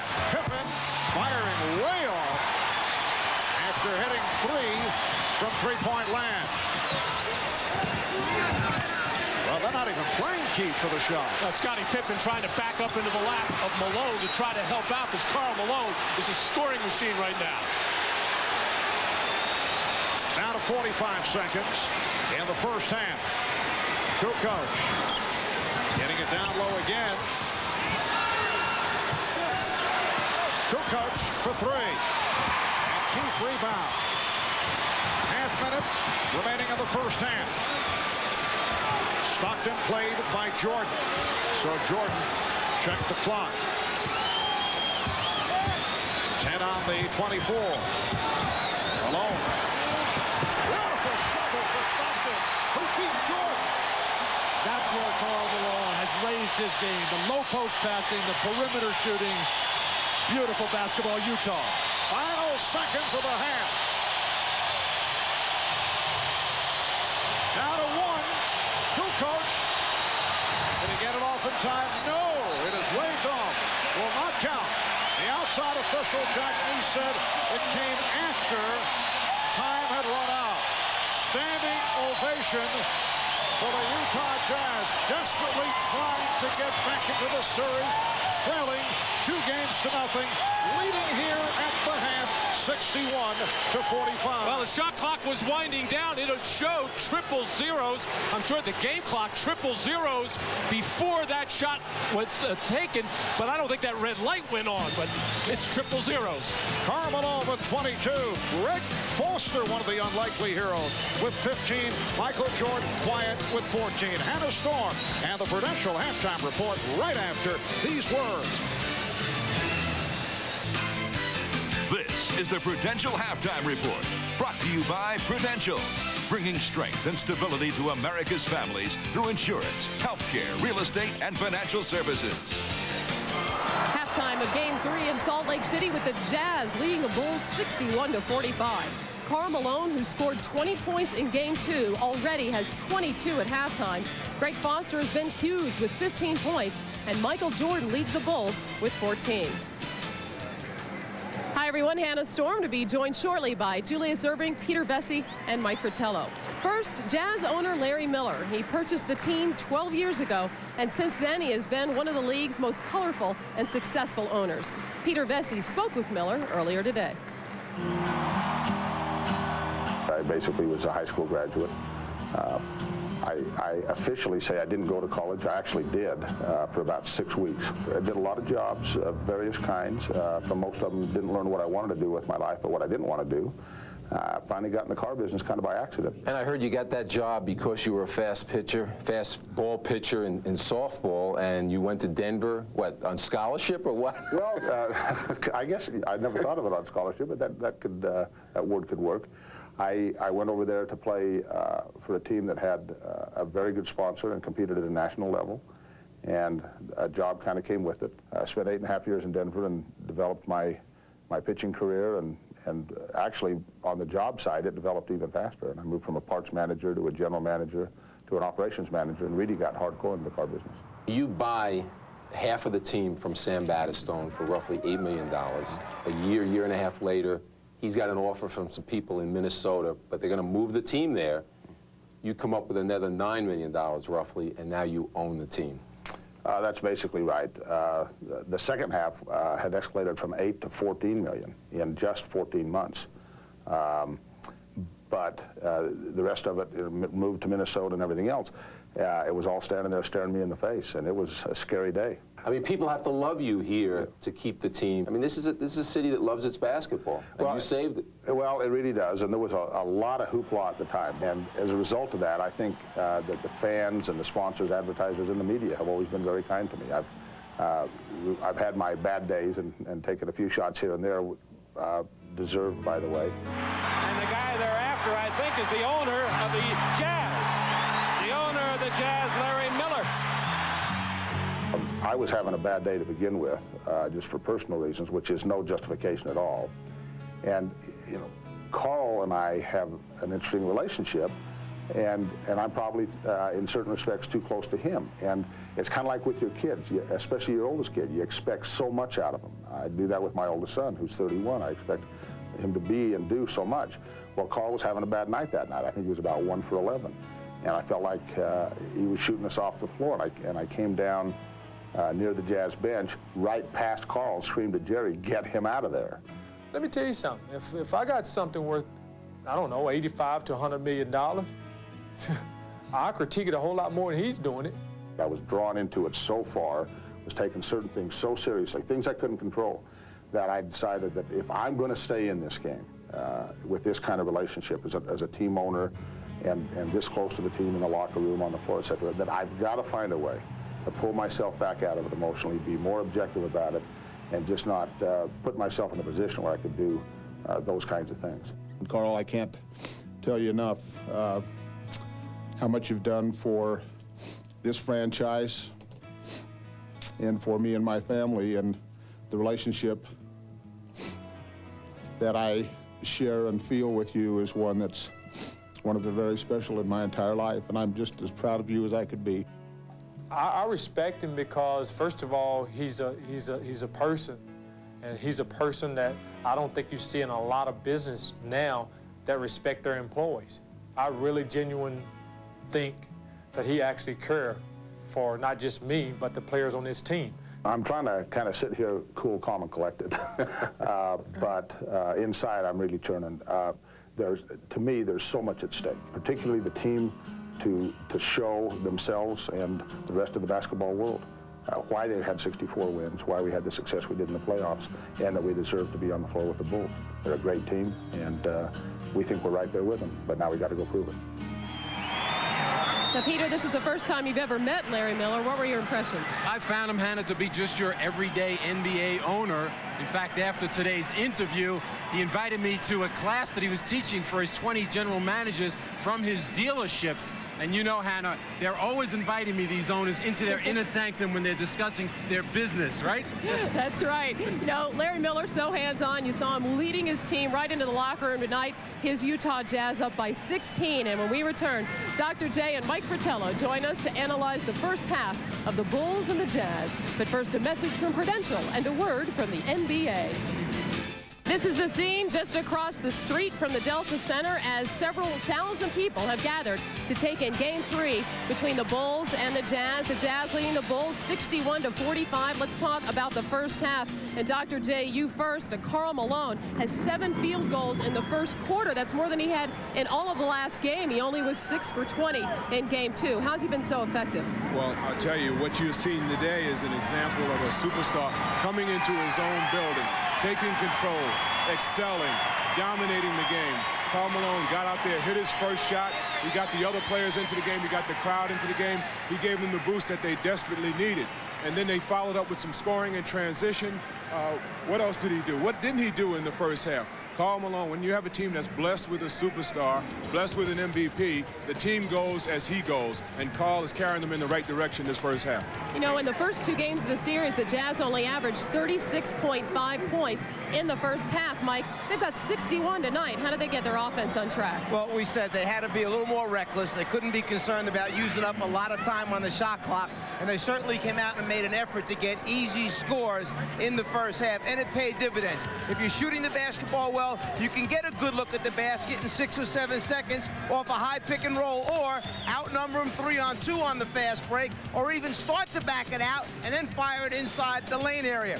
In the half-court defensive area, the key thing for them has been they have not allowed Chicago to get easy looks at the basket. They have gone after them. They have committed strong, hard, tough fouls. As a result, Chicago a little tentative going to the basket right now. Well, Utah has a huge edge in rebounding, almost 2-1, out-rebounding Chicago 26-14. And before we step aside, a reminder that our coverage of the French Open continues with the women's final tomorrow at 3 o'clock Eastern Time. 16-year-old Martina Hingis, unbeaten thus far in 1997, takes on Eva Maioli. And on Sunday, the men's final is at 9 a.m. Eastern Time. 2-time champion Sergi Bruguera against an unlikely finalist, Gustavo Kuerten of Brazil. It's halftime in Utah. The Jazz are leading the Bulls by 16. We'll send it back down courtside for the second half right after these messages from your local station. This has been the Prudential Halftime Report, brought to you by Prudential, bringing strength and stability to America's families through insurance, healthcare, real estate, and financial services. We welcome you back to Salt Lake City, Utah. Marv Albert with Bill Walton And Matt Guokas, the Utah Jazz, with a burst right from the start. They've led throughout, led by as many as 18, have a 16-point lead here at halftime. Let's take a look at the Miller Lite halftime statistics. And Utah at 53% shooting overall, 24 of 45. It has gone right in every department. Chicago has tried a number of looks at Karl Malone, and Bill, nothing has worked. Karl Malone came out so determined to get to the basket tonight. Nothing that Chicago could do to stop him. The running game from Utah was there, and Greg Foster just huge off the bench. A perfect game. Bottle it if you can for the Jazz. All right, and for Chicago, 42%, only 16 of 38. You see 10 of 24 from two-point range, 6 of 14 from three-point land, and Michael Jordan certainly has been held in check. Well, at the start of the game, the Jazz put Brian Russell, a taller defender, on Jordan, and made Michael start from the perimeter. Once Michael went inside, good things started to happen for Chicago, but they waited till they were down 15 to do it. Michael Jordan, 5 of 11 from the field, 14 points overall. The big four, led by Karl Malone with his 22 on 10 of 16 shooting. John Stockton with 4 points, but the big number for Stockton, 7 assists. Utah 61, Chicago 45 as the Jazz try to get back into this series. Shot back in Utah. Phil Jackson, a little upset at his team, told him that their bad shot selection led to a lot of easy transition backs for Utah. Also told him that their triangle offense was all but non-existent. The one thing he was really upset with, there was way too many three-point attempts. What he wants them to do is work the ball inside this second half. Let's go down to Jim Gray. All right, thanks, Ahmad. Jerry Sloan told his team he's happy with their desire, happy with their hustle, the way they're shooting the ball and the rebounding. They're going to keep going on down to Karl Malone, who had 22 points. He said, guys, I know we won't shoot the ball as well in the second half. Defense is going to win this game. Marv? All right, thank you, Jim. And the third quarter is underway.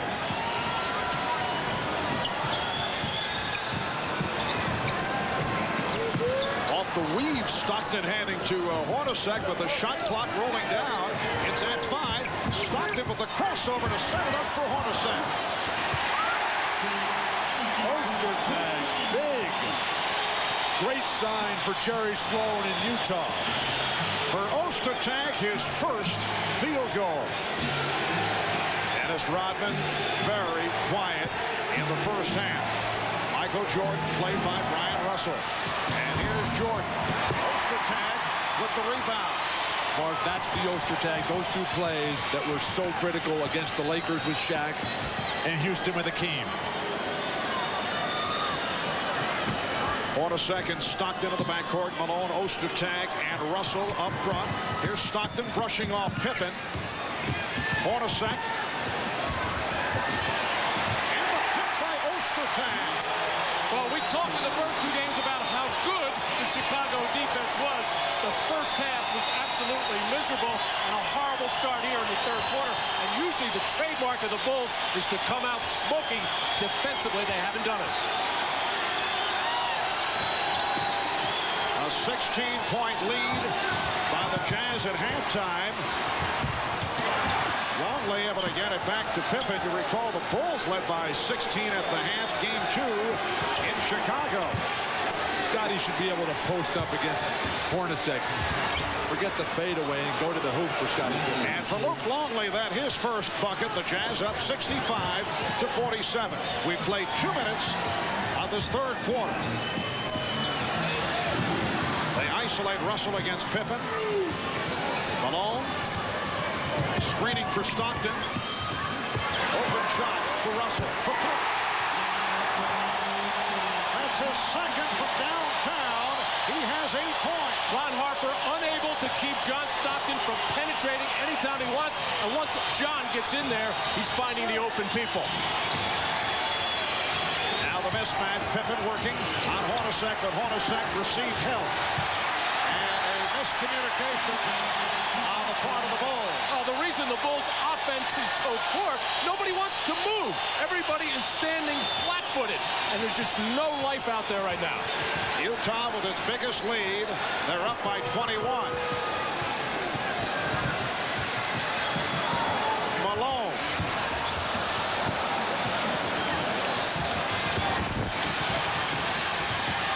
Jordan fouled by Malone. Well, one of the rare rare fast break opportunities for Chicago, and it was a struggle. But Greg Ostertag finally getting involved on the offensive glass with nobody boxing him out again. But Dennis Rodman just won't get a body on him.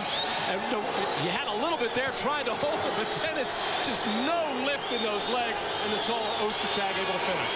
But notice how Ostertag is keeping his hands above his shoulders here. You look at the first half center comparison. Luke Longley and Greg Ostertag, the Donuts, ouch. Brian Williams and Foster strong in reserve. Foster with the upper hand for Utah. Greg Foster with a 15-point first half. His career high is 17. 3 minutes gone by in the third. Turn and face against Luke Longley and just go to the hoop. Malone. And rebounded by Longley. Jordan waiting for teammates to join him down court.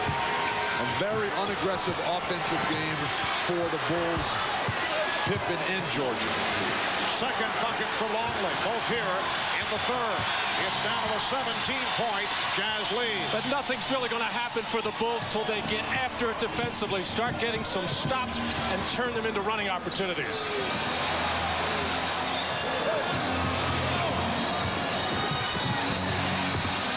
Malone.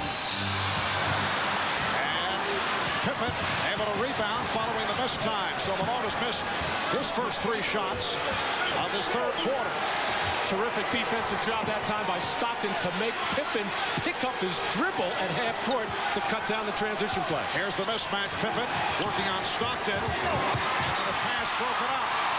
It's a 3-on-1. Malone over Jordan. Nobody in his right mind is going to get in front of Karl Malone when he's barreling down like that. But you got to foul him. The way he's struggling from the free throw line, make him earn it from the line. And here comes Stockton again. The Jazz got to keep pushing, keep the run on. Make Chicago quit.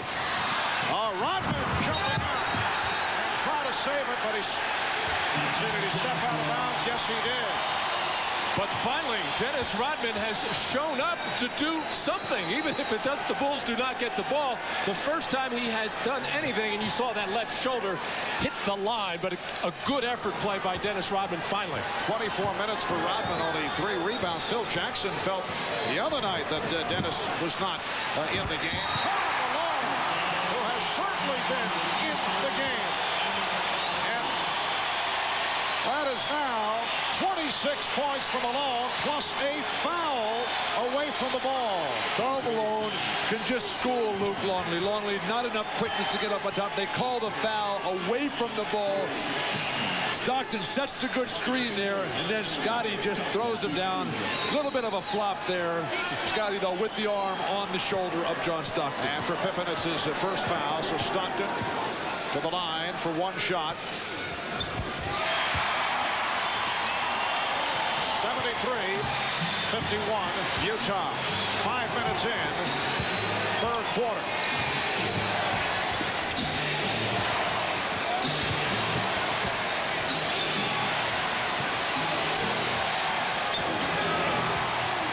Shot clock down to 5. And a steal by Malone. There's Russell on a breakaway.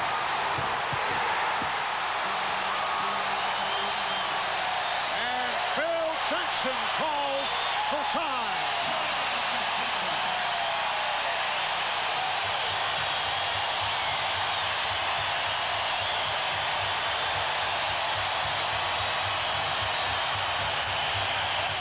The finals continue. Game 4, Sunday, 7 Eastern, 4 Pacific on NBC. On NBC is brought to you by Gatorade Thirst Quencher. You don't have to live thirsty. Life is a sport. Drink it up. By Acura, the true definition of luxury. Yours. And by Reebok, helping athletes perform at the top of their game. At the outset, we talked about Utah feeding off their great crowd, getting the fast break going. That's been the story for Utah as Karl Malone finishes the break. And then he starts a break with his great defensive play, coming around the side, and then just throwing it out. And Brian Russell can certainly finish after he shuffles his feet on the traveling violations. Yes. Larry Miller, the owner, very happy. Leadership all starts at the top. Well, it all started with a lazy Pippen pass, and Luke Longley not protecting the passer, as Utah clearly with the advantage in the hustle point. 7-0 run by the Jazz. Nice. 24-point lead for Utah, their biggest lead of the night. Ryan Williams back on the floor. He has been contributing. That's 12 points for Williams. Well, the Bulls down by 22, and it's either the altitude or they did not take the Jazz seriously after Utah's poor performance in Game 2. I think it's the former. Stockton rejected. What Also, a recovery by Ron Harper. Let's keep in mind, this is a very good Utah team also. Oh, and I think Chicago knows that. This team does not lose here in this building very often, only 3 times all season. A Jazz team that went 64-18 during the regular season. They have overwhelmed the Bulls to this point tonight. Ostertag with the great extension, forcing the arc. Kukoc's miss on the 3. And Malone got bottled up. The outside official, Hugh Hollins, with the call on Harper. That's 4 on Harper. Let's check in with Jim Gray. Jim? All right, Marv, during that last timeout, Jerry Sloan looked at every one of the players on the bench and said, guys, I don't want you looking at the scoreboard. Don't want to catch any of you glancing up there. Play the game like the game is tied. If we lose our intensity, this team can come back, and they've done so time and time again. Marv? All right, thanks, Jim. Howard Eisley, who has been a very important player for the Jazz, has just come on. Give a rest to John Stockton. The Jazz up 75-53. And the call away from the ball as Hornacek was tripped up. Well, even though 7'2" Greg Ostertag handling the ball 30 feet from the basket, you got to get up and pressure him. Tony Kukoc is 10, 12, 15 feet off him, letting him just pick out a pass receiver.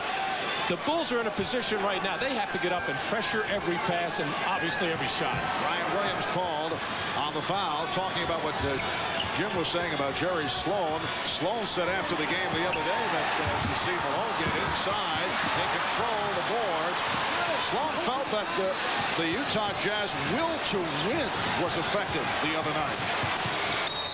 And Kukoc hit by Ostertag. When you question the character of your team publicly, that's basically calling them out and saying, let's see what you've got.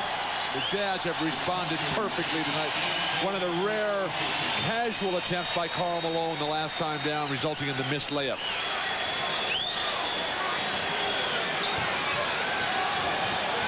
And Greg Foster has checked back in. Great hands, Brian Russell. Ryan Williams was trying to hit Scottie Pippen with that pass. Just under 5 minutes remaining in the third quarter. Williams guarding Malone, who faces up. Yes. Karl Malone, 13 of 23. He has 28 points. It's the Jazz 77 and the Bulls 53. Tonight, Karl Malone is squaring all the way up. He's not half turning around like he was in the games in Utah. In Chicago, excuse me. Here's Karl Malone, and he has been bothered by the quick hands coming down and bottom. That time he was far away enough from the basket to discourage the quick hands of Chicago coming down. Non-shooting foul was called on the Hornacek. Here's Williams getting inside, trying to adjust. Good play by Foster coming over, and it was deflected out by the Bulls. Now Chicago has a height advantage with Scottie Pippen working against Hornacek on the post, but the best thing for Chicago in the first half is Michael Jordan in the post. They have not gone there yet in the third quarter.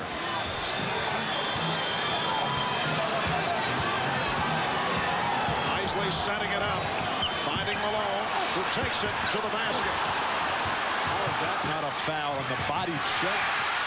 Foster with the intercept. Pippen broke it up. Foster with the recovery. Jerry Sloan not happy with that shot, although Foster's having a terrific game. That was an ill-advised shot. It's only good if it goes in.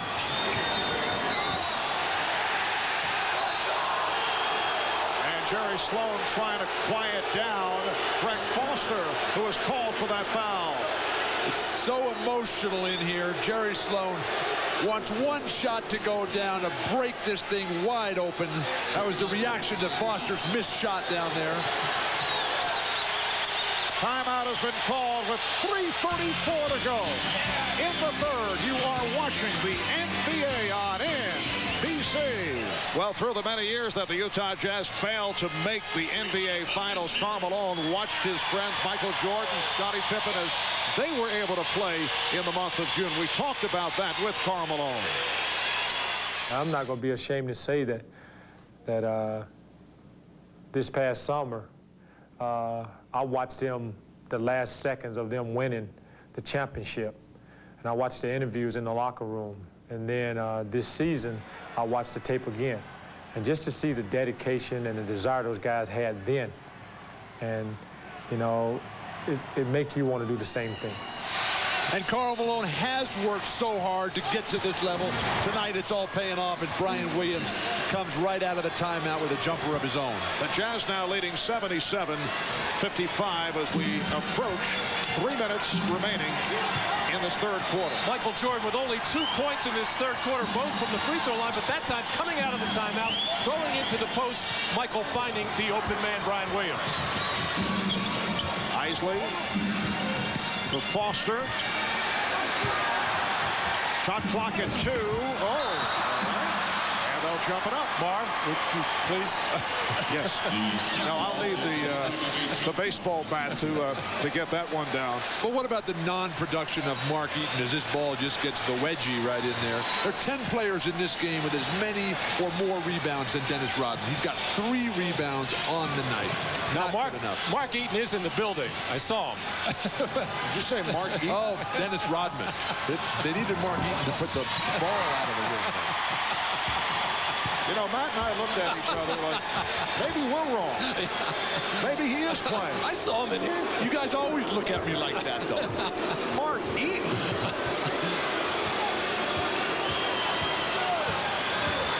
Shot clock at 5.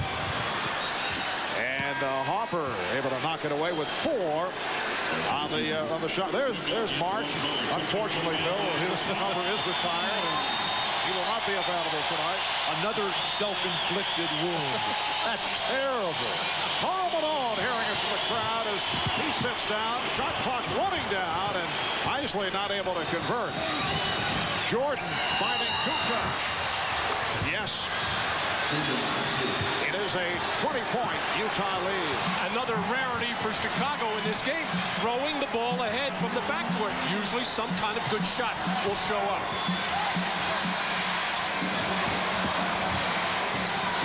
Foster being played by Kukoc. Russell for 3.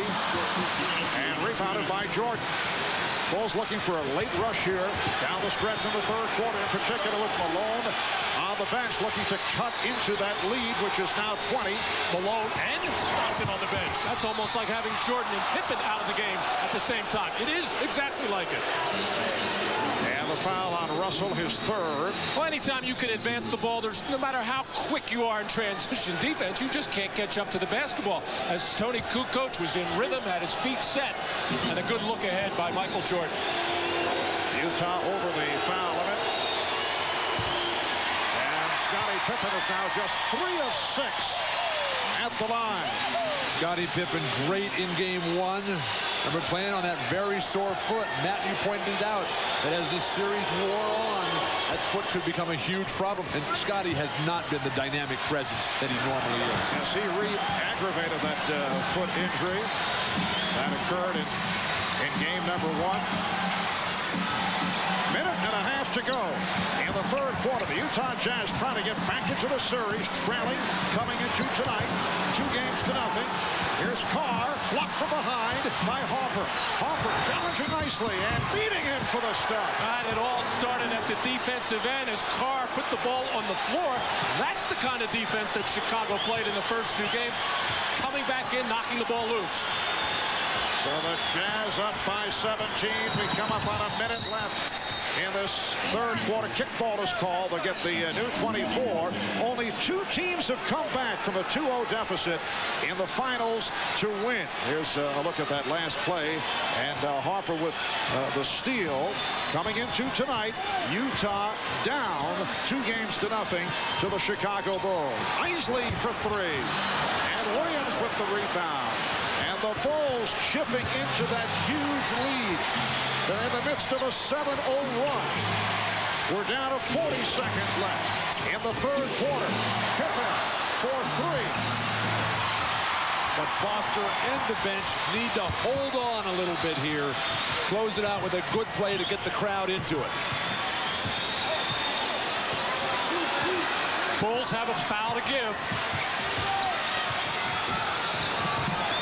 Oh, Pippen with the block from behind. Shot clock at 4. Isley. Foster with 1 on the 24. Rebound Kukoc. Final seconds, third quarter. Harper for 3. And that's the end of the third. The Jazz only won for their last 13. They missed 9 straight. But they lead by 17 points as we head to the fourth quarter. Chicago concluding with a 7-0 run. We'll be back here in Salt Lake City after these messages from your local station.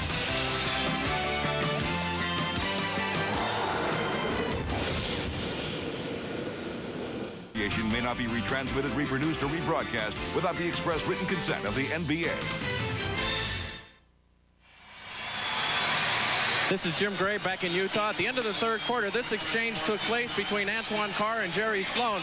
Sloan was telling Carr, don't stand around on defense and let the Bulls go where they want to go. Jerry Sloan didn't like what Carr had to say back. And finally, as Bill Walton always said, Jerry Sloan said to him, do something, do anything. Marv? Yes, I have heard that somewhere. But for all that was said about Chicago's coming back, Jordan's numbers non-existent there in the third.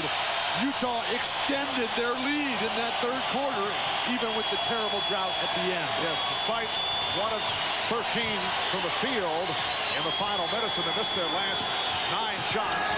Here's Jordan. Oh, what a move. Getting it over the outstretched arm of Greg Foster. So Chicago has reeled off 9 unanswered.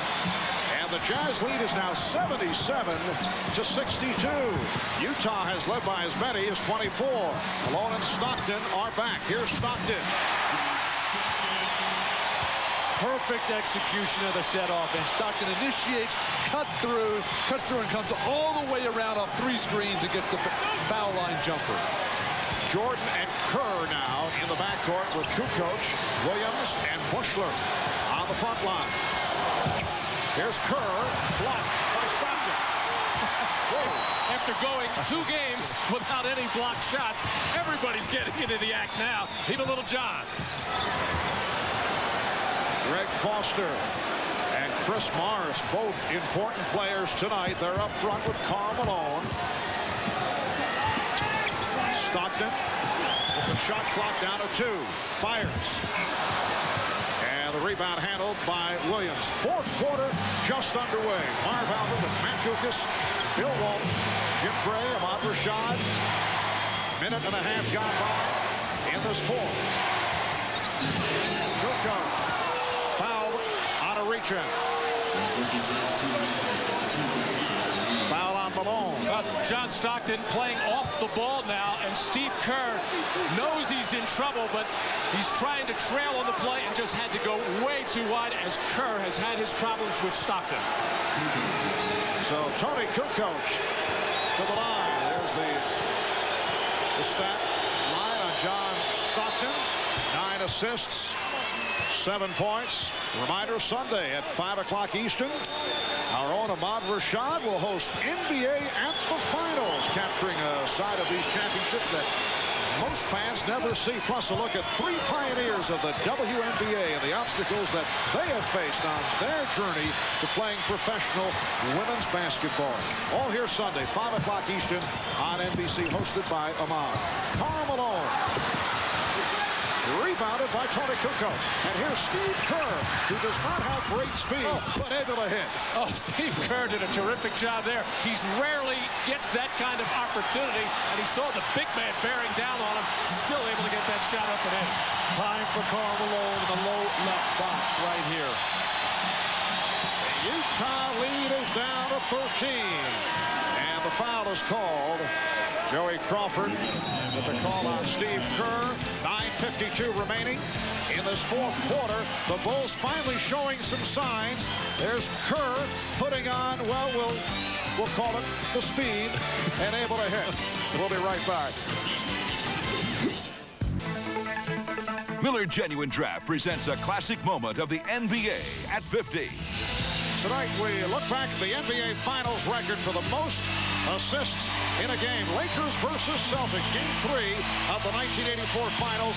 Magic Johnson handed out 21 assists in a 137-104 Lakers victory. However, the Celtics won that series 4-3. In recognition of this classic moment, the Miller Brewing Company will donate $1,000 to the Thurgood Marshall Scholarship Fund. Some concern on the part of the Utah Jazz. For more on that, let's check in with Jim Gray. All right, thanks, Marv. During that timeout, Jerry Sloan told the guys, hey, make up your mind right now. Do you want to win the game? We need the effort that we had. You need to pick it up on defense. When you guys stand around out there, it tells me you don't want to win. It's right there in front of you. Grab it. Marv? All right, Jim. Chicago on a 13-2 run that dates back to the third quarter, cutting into what was once a 24-point lead. It's now down to 13. Here's Hornacek. Rebounded by Buechler. The boards are starting to be controlled by Chicago. Throughout the game, it's been Utah. Oh, Kukoc off the fake. One of the few times you'll see Karl Malone go in the air to make a defensive play at the hoop.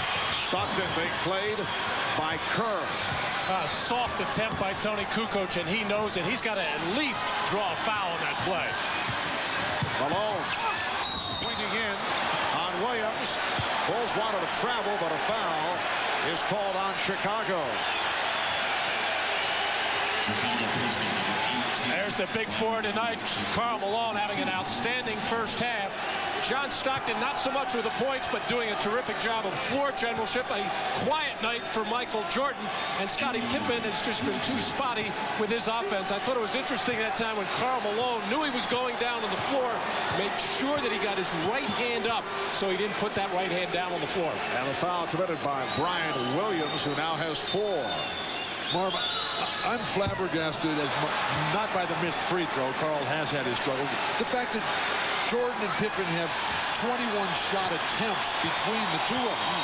This is their statement game, the third game in the playoffs. They've never lost one of these games on the road. Tonight, they haven't brought their offensive attack. Well, Malone is 3 for 6 at the line. He has 29 points. Utah 80 and Chicago 66. 3 minutes gone by in the fourth. Steve Kerr remaining on the floor. Phil Jackson looking for offense.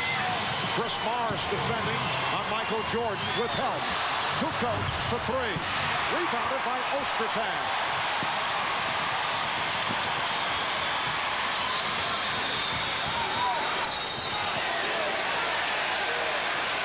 Hugh Hollins seemed to indicate illegal defense. Now checking with Joe Crawford on the other side of the court. And what he's asking Joe Crawford if it was a pump fake on the pass, because you're allowed to drop, and it was allowed to drop below the free throw line extended if it is a pump fake. And Joe Crawford helping Hugh Hollins out of the play on the question.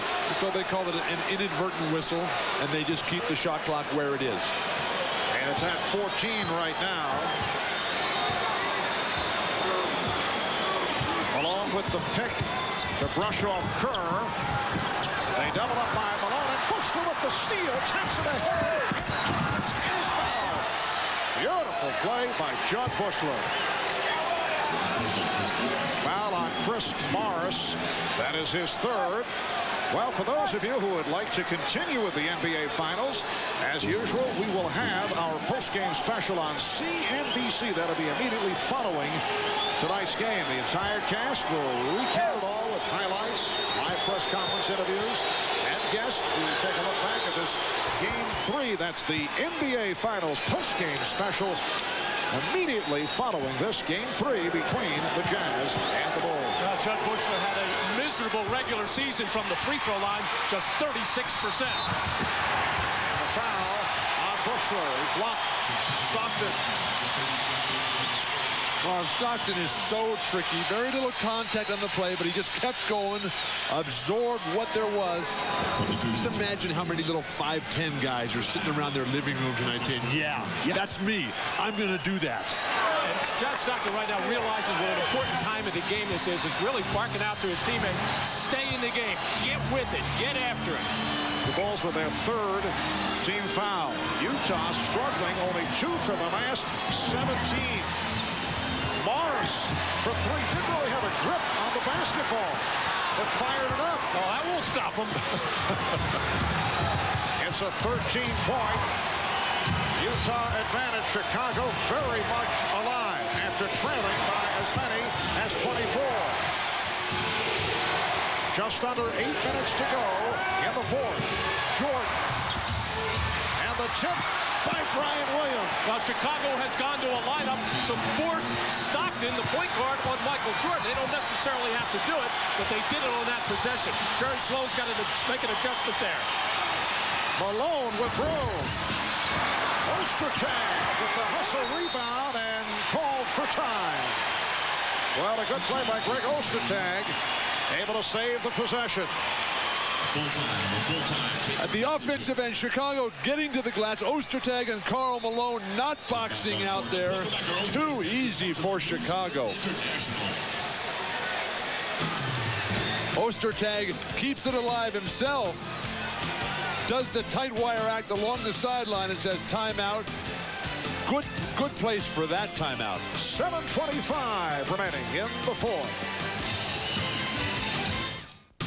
The NBA on NBC is brought to you by Dr. Pepper and your local Dr. Pepper bottler. Dr. Pepper, this is the taste. By the Ford F-150, strength after strength after strength. And by Miller Genuine Draft, who reminds you it's time for a good old macro brew. I'd like to thank the folks at Miller Brewing again for these aerial views on tonight's game. This, incidentally, adjacent to the NBC local affiliate, Channel 5 KSL. I'd have to say, a scene reminiscent of Woodstock as they take in all the action on the big screen. That's where I'm going after the game. There will be a party there. And if there's a party, I know Bill Walton is on hand. Right. 7:25 to go. Fourth quarter, it's the Jazz 80 and the Bulls 69. The Jazz only 2 for their last 18. Chicago has had its difficulties, particularly from long range. And a foul is caught on Harper. That's number 5 on Ron Harper. Well, it's Utah's pattern coming down the stretch in fourth quarters to go to their pick and roll game, but it has not been successful from the side of the floor. They have had better luck from the top of the key in the middle. Stockton uses the pick. Harper staying in with the 5 fouls.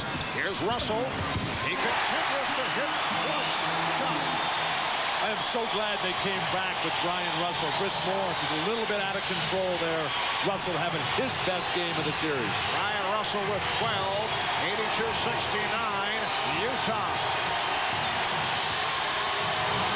Bulls not getting any spacing. Kukoc had nowhere to go.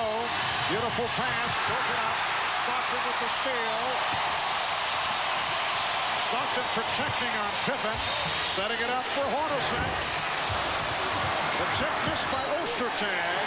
And last touched by the Bulls. Brian Russell battling off of screens. Scottie Pippen not able to stay with him. You see Scottie not with that great footwork that he normally has. Very sore ball of the foot.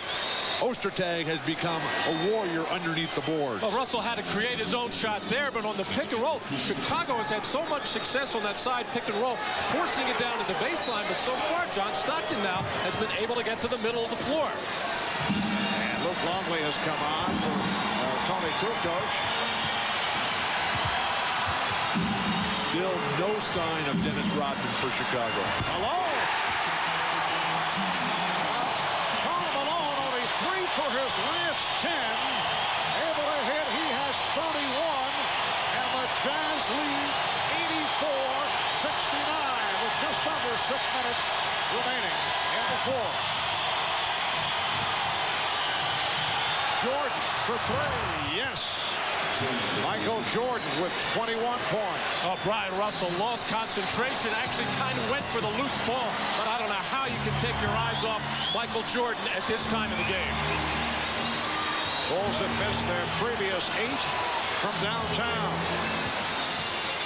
Stockton checking the shot clock. Stockton with the deceptive dribble. Now the last 2 times Chicago has forced it down, and it's turned into 2 field goals. One for Malone and the easy land for Stockton. Bulls defense falling apart. Utah by 14. Jordan stopped by Russell, able to shoot over him. Michael Jordan with 23. It's the Jazz 86 and the Bulls 74. We have 5 minutes to go in the fourth. And Michael has the strut, the tongue hanging out, and the look. Stockton again. Karl Malone and John Stockton have to touch the ball every time down the rest of the way to keep the offense rolling. No time to let up here. Jordan putting moves on Russell. Russell played him well, did not allow the shot. Here's Longley. The rebound to Russell. Stockton accelerates and then pulled it back. Hornacek only 1 of 9 from the field. Malone. And back comes Pippen. Time running out on the Bulls. We approach 4 minutes to go in this fourth quarter. They're down by 14. Jordan for 3. Yes. He's too good. He had nowhere to go. Everybody on the Bulls started coming towards him, clogging up the lane. Or just step back and take a 3. 88-77 Utah. Just under 4 remaining. And the foul, offensive foul, illegal pick as Harper was shaken up. Foul on Malone. The press for Chicago is bringing Karl Malone out high. He keeps both hands on the ball and a little bit of step out. And the Bulls have called for time.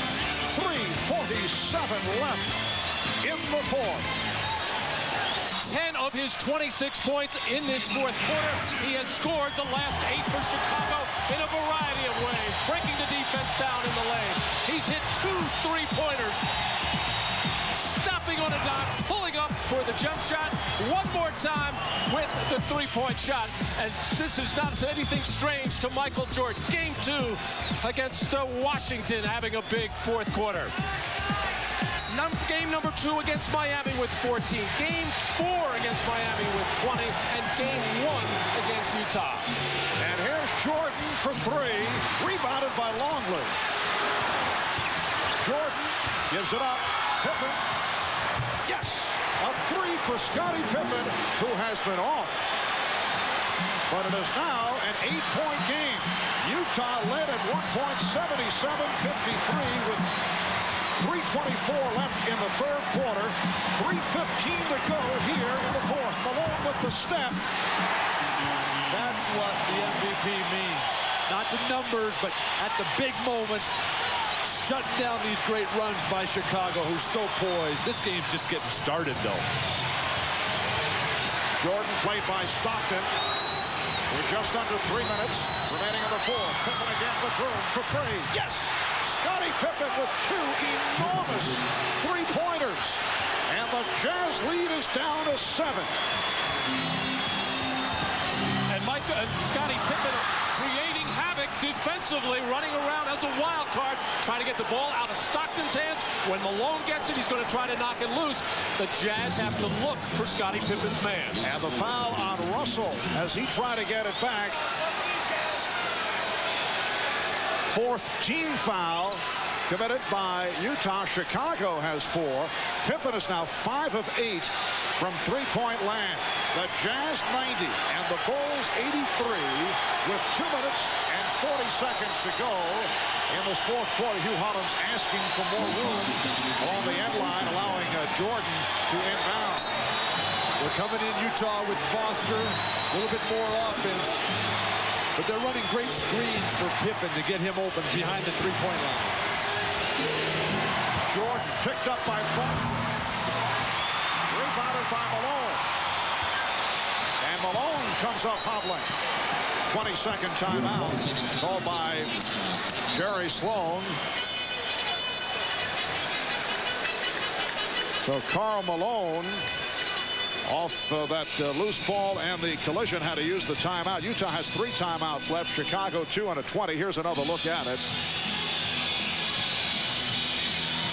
Karl Malone just sort of landed very awkwardly. He's one of the most durable players in the history of the game. Didn't look like the ankle turned over, really. Just maybe a hard land on the knee a little bit.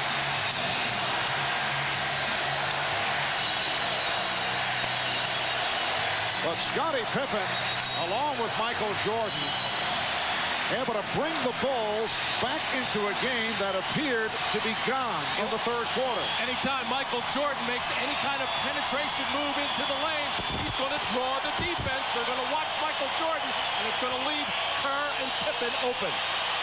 At one stretch, Utah led by 24. Since then, Bulls have outscored them 30 to 13. 2:15 remaining in the fourth. It's a 7-point Utah lead. Shot clock at 5. And Foster in a collision with Harper. If it's Harper, it is number 6. Let's check in with Jim Gray. Jim? All right, Marv. Karl Malone twisted his left hip. Mike Sheminsky, the trainer, looked him over. Karl Malone said he's in a lot of pain, looked up at the scoreboard, said, Mike, there's only 2.5 minutes left. I can get through this. Marv? All right, Jim. And it was number 6 on Harper, an important play, particularly at the defensive end. Lost to the Bulls.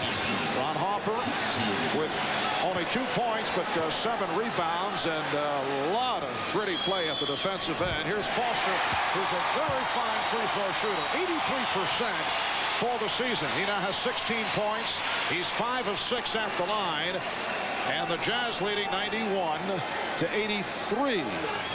And they were checking team fouls. That last foul was indeed number 5 on Chicago to put Foster at the line. And now they've changed Utah to 3 team fouls.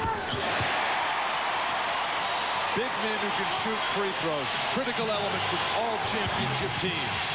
Jazz leading 92-83. Bulls looking for quick shots. Time running down. Just under 2 remaining. Jordan putting a move on Russell, and the foul is called. It's on Russell. So that's 5 on Brian Russell. Well, looking ahead, game number 4 here in Salt Lake City on Sunday, starting 7 o'clock Eastern Time. Game number 5, if necessary, next Wednesday here in Salt Lake City. Pippen for 3. Not this time.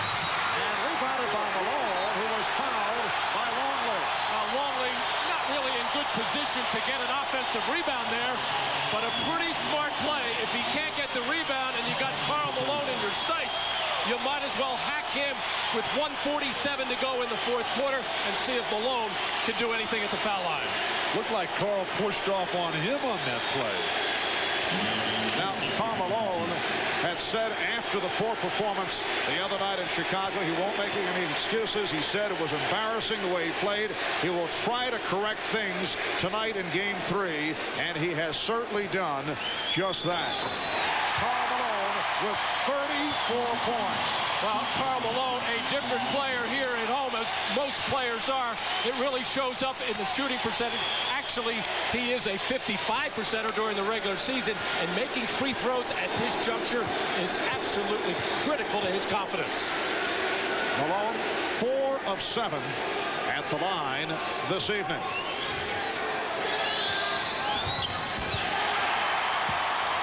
Utah by 11.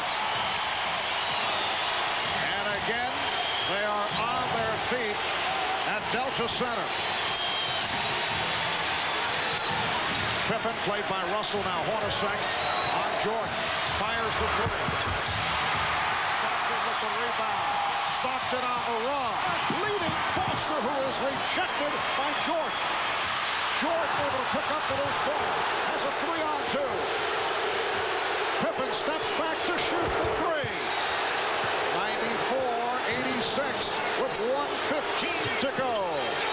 Utah needs to keep moving that ball. Flash big guys into the center of the court. Kukoc trying to slap it away. Call for the foul. How about Scottie Pippen? 6 3-pointers, 6 of 10 from downtown. He waited too late to bring that, though, Marv. Very quiet early, 22 points in all for Scottie Pippen. Very quiet first half for Pippen, only 12 points on the 3 of 6 from the field. Here's Malone again at the line. And after Karl Malone missed those final 2 free throws in game 1, a dead silent building for Karl Malone. He said he wanted to be back in this situation, and here he is.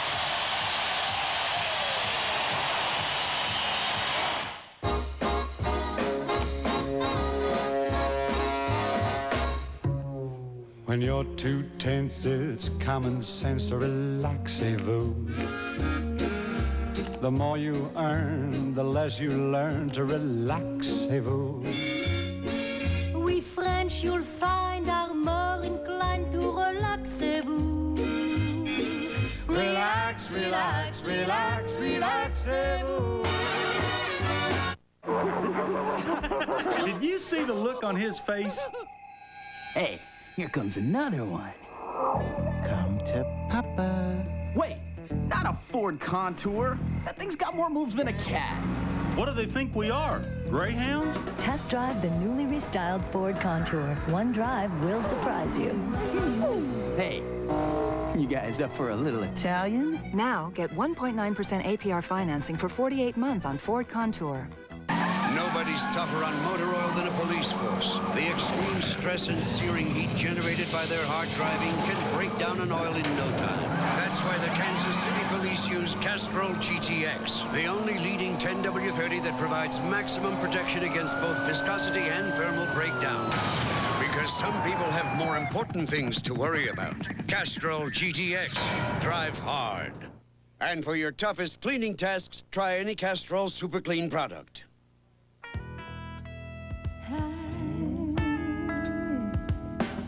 The only one who could ever reach me was the son of a preacher man.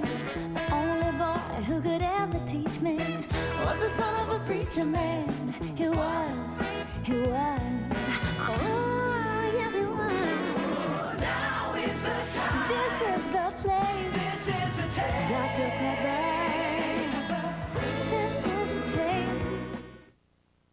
After his amazing win at the Masters, Tiger Woods tries to become the first back-to-back Grand Slam winner in a quarter century at the 97th U.S. Open. Join NBC for live coverage of his first round, Thursday at 3 Eastern, 12 noon Pacific. Golf's greatest championship, the U.S. Open, starting Thursday on NBC. The decibel level has reached its peak here in Salt Lake City, Utah. Timeouts remaining. Neither club with a foul to give. Karl Malone, 36 points, 10 rebounds. Truly an MVP performance here this evening, and truly a bounce back for Malone from what has taken place over the first 2 games. A minute 8 remaining in this fourth quarter. The Jazz 95 and the Bulls 86. A rally by Chicago, curtailed by Utah.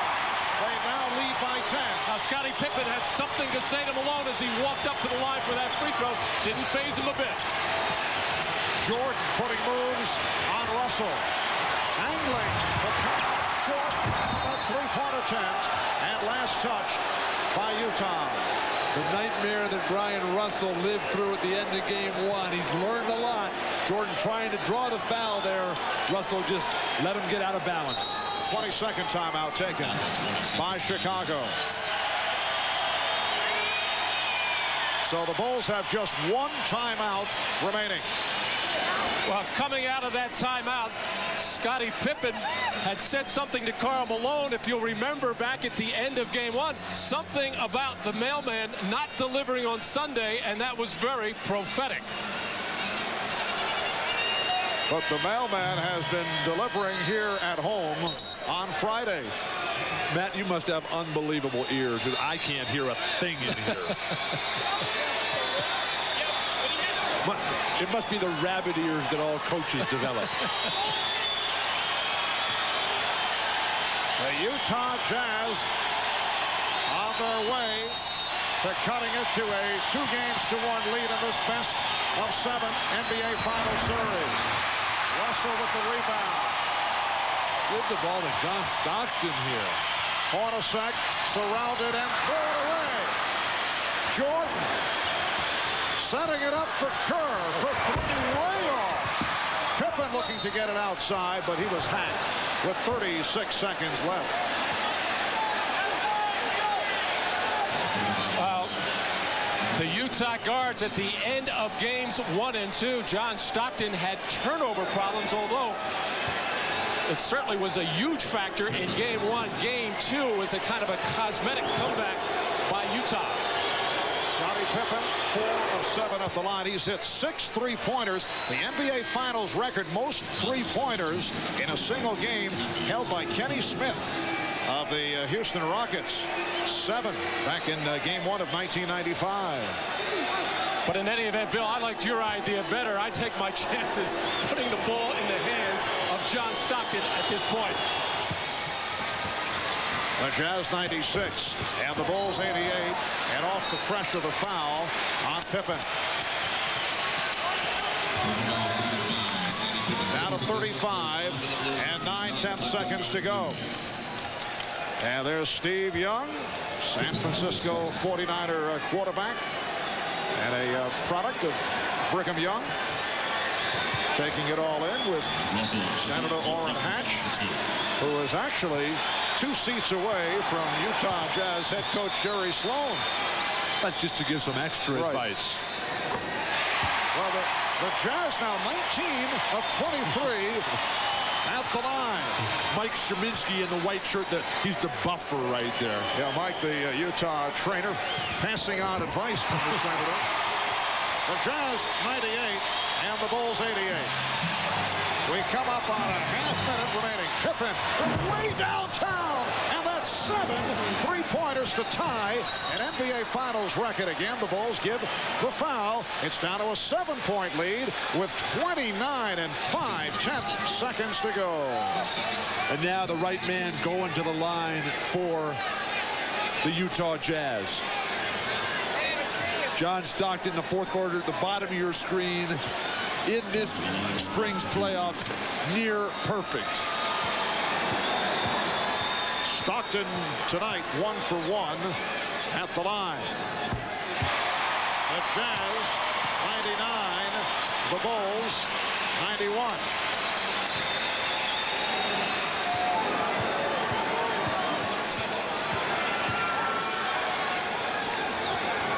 Chicago has 1 timeout left. The Jazz up by 9. Jordan hustling down. Jordan did not take the shot. Gave it to Buechler, who hit. 100 to 93, and again a foul. It's given by Jordan. Once again, Stockton to the line. Oh, wait a minute now.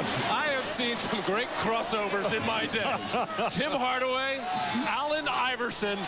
But if this is not a carry, I don't know what is. Michael Jordan bearing down on Jeff Hornacek. And look at Hornacek. Hornacek's face on the other side. Wait a second. How can you play defense if you're not going to call that?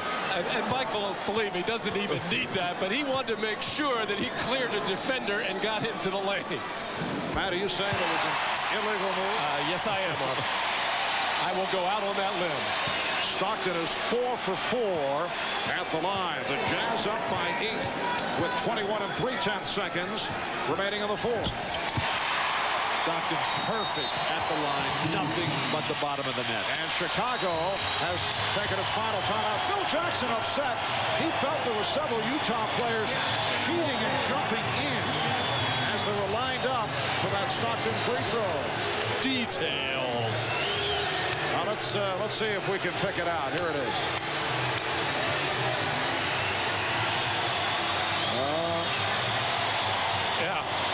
Jason Caffey in there way too quick.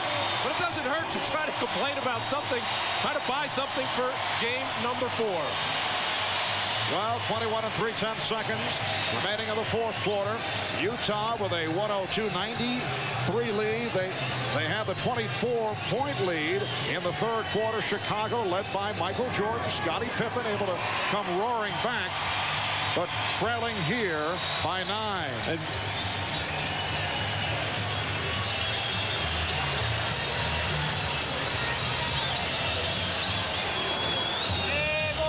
the reason why Phil Jackson is complaining, Karl Malone is not in his proper spot, which is the second position next to Jason Caffey.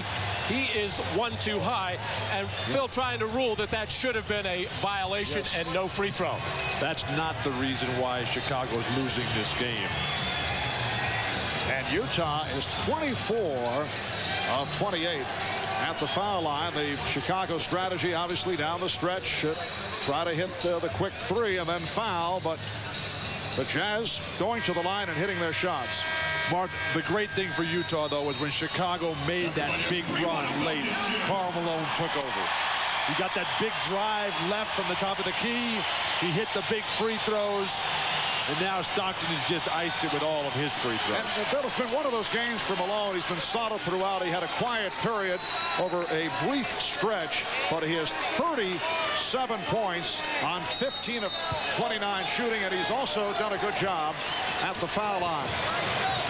Jordan for three, way off. Stockton rebounds it again.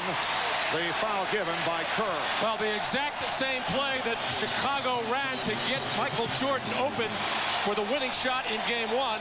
They ran it again to set Michael up for a three-point look, but in the little back screen and exchange between Jordan and Pippen without the ball, Scottie ran right into Michael Jordan. Down to 15 and 7/10 seconds to go.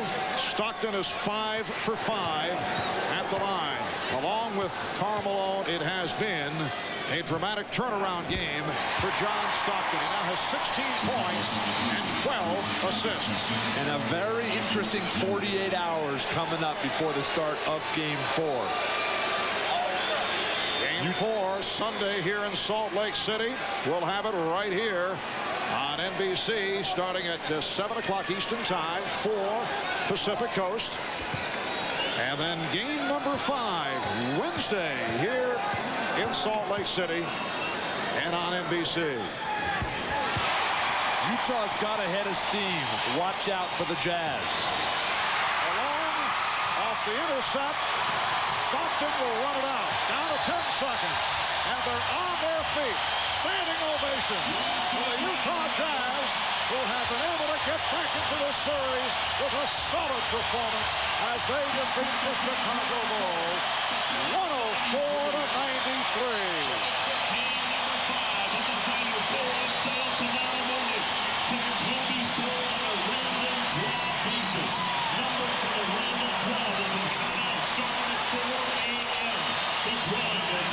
Many heroes for Utah. Their most valuable player, Karl Malone, heading the list. He's with Ahmad Rashad. Ahmad? All right, thanks, Marv. Carl, before game 2, you told me that you would do. Well, a couple of days later, you finally did deliver. Well, like I said, I haven't been really playing the kind of basketball I would like to. But it started on the defensive end. When I'm more active on the defensive end, my shot seemed to come together for me a lot more. But we're going to take one game at a time, Ahmad. These guys are a great team. They got a lot of poise. And we think about one at a time. We forget about this game. We get ready for Sunday because the intensity level is going to be a lot higher. What was the difference between game 2 and game 3? Because you guys really didn't have much intensity in. Well, we didn't have much intensity at all. But you know what? We act our small guys to do a lot of stuff for us. But it's time for the big guys to step up and set some screens and be a lot more physical, not doing anything crazy. And when you do that, you get a lot more intensity to play the game of basketball. And this is the finals now. And this is a lot higher. And Michael, Scott, and them get those ready every night, and we need to do that over here. When you talk about being the finals and the intensity and all that, you got banged around a little bit tonight in this game, but nothing was going to keep you out. No, it wasn't. This is getting a bone sticking out, I will play. And I don't have any excuse. We're forgetting about this now Sunday. That's all I want to say.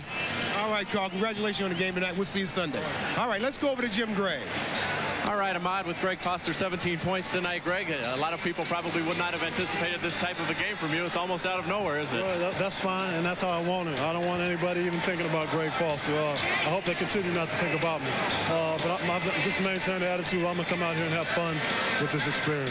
Greg, how much of Jerry Sloan's speech to you guys the past couple of days and challenging you guys that you guys didn't have the will to win, how much did that help and drive this team tonight? You know, honestly, Jerry didn't have to say a word to any of us. You know, we knew that we came up short in the first 2 games. We know we didn't play the best game that we could have played. And tonight we came out here and we showed some spunk. A lot of people jumped off the bandwagon when you went down 0-2. Did that upset the team? They sure did. You know, they jumped off Houston's bandwagon, too. Houston came back and won 2 big ones. So that's what we need to do. We need to concentrate, come out here and have fun with it. All right, Greg, congratulations. Thank you very much. All right, Marv, back to you. All right, thanks, Jim. One-time Chicago Bull Greg Foster, though, for a brief period, equaled his career high, 17 points, 6 rebounds. Karl Malone, 37 points and 10 rebounds. John Stockton, 17 points and 12 assists. Michael Jordan leading Chicago with 26. Scottie Pippen at 27. So it's a 2-1 in the best of 7. 2-1 lead for the Chicago Bulls off the victory by Utah here tonight. Tomorrow, join NBC Sports in Paris for the French Open Women's Final, 3 o'clock Eastern, 12 noon Pacific. 16-year-old sensation Martina Hingis looks to score her second Grand Slam title of the year, going up against Eva Maioli. Coming up next, except on the West Coast, The Tonight Show, following your late local news. And for those of you who would like to continue with the NBA Finals, interviews and post-game activities will be available, as always, on CNBC. That's coming up after these messages. For Matt Kukas, Bill Walton, Ahmad Rashad, and Jim Gray, Marv Albert saying so long from Salt Lake City. This has been a presentation of the NBA on NBC.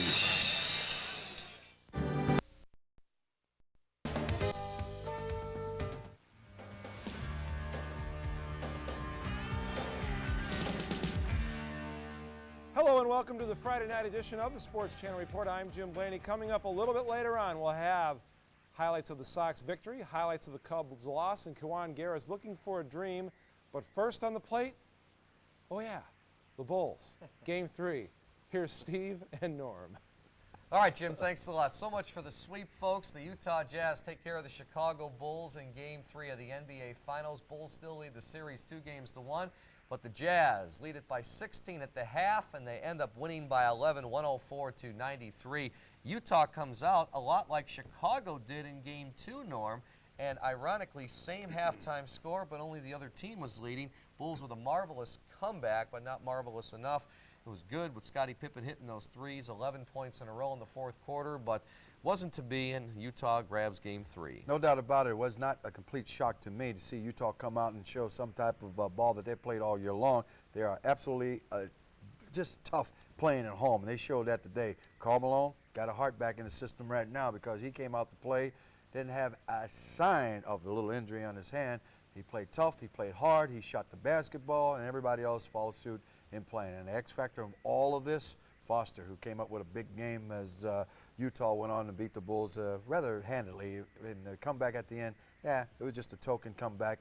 Good rush at it, but not enough when the Utah Jazz just completely dominated this game as I see it. Yeah, you said you were shocked, but are you a little bit surprised at the way Utah came out? Because Jerry Sloan sounded a little defeated in the papers. You know Jerry better than anybody else, but he said his team was intimidated. Bulls are bigger. He can't make adjustments and everything, and I don't know if that was kind of playing a psychological advantage in his favor, but it seemed like the Bulls had everything going momentum-wise in Game 2. A little bit surprised they came out and played so effective in Game 3 here. Well, like I said, I wasn't totally shocked. That's what I meant by that, not by what Utah was going to display and do. Knowing they're going home, they're going to play some basketball. This series is not over. This series will, in my mind, go 6 to 7 games as it's played. Now, the Bulls have to make adjustments and come back. But as far as Jerry Sloan talking about his team, they're outmatched, the Bulls are bigger and all that, believe me, that's just a cry and a wake-up call, if you want to use that word, which I think is overused too much. It's just to get his team ready to play. And instead, you guys were embarrassed. You didn't come and play in Chicago. I do not particularly like the way you approach the game, and you're going to get your butts kicked if you don't get something done when you get home. But that crowd out there in Utah, take a note people here in Chicago, get up, cheer, because that does lift your team. And you can't tell me it doesn't get you elevated a little higher. Maybe we're spoiled here, but I'll still harp on it. Get out and cheer when you do need to do so. The fact that this team was pumped up, Steve, they're ready to go. The bottom line is Karl Malone hit his jump shots. They hit their free throws. They did everything necessary that has got them all the wins they had this particular year. So therefore, I'm not making a series out of it. Yes, folks, we're going to do everything we usually do in Chicago on a post-game show such as this one. We're going to hear from all the key participants of today's Game 3 down in Salt Lake City, Utah. We're going to go right now down to the Delta Center in Salt Lake City, Utah, and pick it up with Lou Canellis, who's down on the court. Lou. Guys, the biggest problem for the Bulls tonight, they dug themselves a hole too deep. Fell behind by as many as 24 in the third quarter. Just didn't have enough energy to get back in this game in the closing minutes. Couple of reasons why. Number one, you're fighting a hostile crowd here in Utah. Number two, you're talking about the altitude being much higher here and much more difficult to play if you're the Bulls coming from the Midwest. You anticipated that Utah would come out with a ton of energy. You anticipated that they would pound the ball inside, and you anticipated that Karl Malone would have a game as big as his biceps. Malone was a monster in the first quarter. He got his team off to a great start with 15 first quarter points, and when Malone is going, his other players, his other teammates usually feed off his energy. Tonight, it was Greg Foster who came off the bench and had 15 first half points along with Malone to put the Bulls into a 16-point deficit at the break. As I said, they fell behind by as many as 24 in the third quarter, and they just couldn't get back in the game in the closing minutes. One of the other big key factors, Michael Jordan. Jordan had 16 points through the first three quarters, but the NBA Finals is all about changes, and Utah Jazz head coach Jerry Sloan made one major change. He put Brian Russell on Michael Jordan defensively in the first three quarters. The other question, and hopefully we'll get it answered inside the locker room, what happened to Dennis Rodman? Just 3 rebounds for Rodman in this game. Don't forget, I'll be inside the Bulls locker room. We'll take you live to the press conference area where you'll hear from Karl Malone, Michael Jordan, Scottie Pippen, John Stockton, and the 2 head coaches, and Eric Collins will be in the Utah Jazz locker room. Back to you guys. All right, Lou, thanks a lot. Let's go through Game 3 highlights now from the Delta Center in Salt Lake City, Utah. NBA Finals with the Bulls leading this series 2-0. And yeah, it was loud in the Delta Center. They were rocking before the game. First half, Howard Isley, nice over-the-top pass to Karl Malone for the lay-in. Karl Malone had 20 points in the first half. Jazz bench played a big part in this one, including back-to-back three-pointers by Chris Morris, and then the former Bull, Greg Foster. Foster with 15 points at halftime, and the Bulls and Michael trailed by 16 at the break, 61-45. Third quarter of the game. Bulls having trouble holding on to the ball, so the Jazz capitalized. First, John Stockton starts with a fast break pass ahead to Malone for the layup over Jordan. Then Malone was going to poke the ball away from Luke Longley. He's going to push it up court to Brian Russell, who's going to convert on the reverse jam. And yes, as Lou said, the Utah Jazz led it by as many as 24 in front of their owner, Larry Miller. Then the mailman showing he can deliver with a turnaround jumper over Brian Williams. Karl Malone with a game-high 37 points. Bulls trying to put together a run. Ron Harper blocks Antoine Carr from behind, takes it in for the jam, but the Jazz still led by 17 after 3 quarters. Fourth quarter, Bulls trailing by 14. Michael nails the 3 over the outstretched hands of Brian Russell. 88-77 Jazz. Then Jordan driving, kicks it out to Scottie Pippen. Scottie Pippen with 7 3-pointers, including 4 in the final 2:40 of the game. 7 for the game, tying an NBA record, but as nervous as Jerry Sloan looked, or maybe not there, the Jazz hold on for the victory by 11, 104-93. And now, in Game 3, the Jazz win it, and the Bulls now lead the series 2-1. Officially, Scottie Pippen with 27 points, Michael with 26 points, Brian Williams 16, Malone with a game-high 37 points, and those 10 rebounds, Stockton 17 and Foster 17. Back to Utah we go. Jerry Sloan now meeting the media. Questions, please.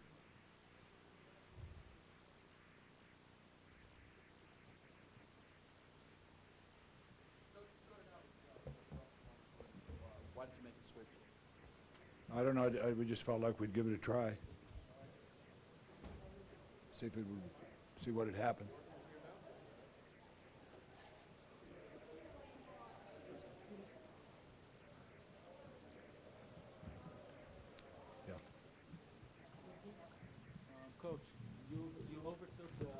Bulls defense today? How? We overtook their defense. Well, I thought we were a little bit more active defensively ourselves, and I think that's really important for us if we are, and it gives you a chance to get a little better rhythm offensively. And I thought that got us off to a fairly decent start. Our big people got a little bit more involved defensively tonight than what they had in the other two games. They just hung around, and you know, it looked like we were going to let each individual guard their own man instead of helping each other. And finally tonight we tried to help each other a little bit more and at least make them make another decision rather than let them come off and take shots that they had that were open on. Jerry, could you say a little bit about the return, the total return on Karl Malone to his MVP form and how that sort of ignited everything else? Well, I think Karl got off to a great start defensively. He was alive defensively, and usually whenever he's that way, he's always in a rhythm to shoot the basketball.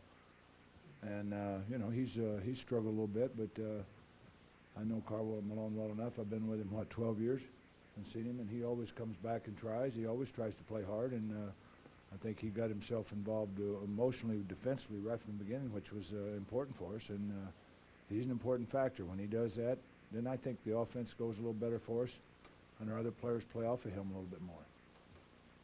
Can you describe when the Bulls made their run in the second half, what Malone did to carry the team and what the other aspects were of the Jazz putting Chicago away?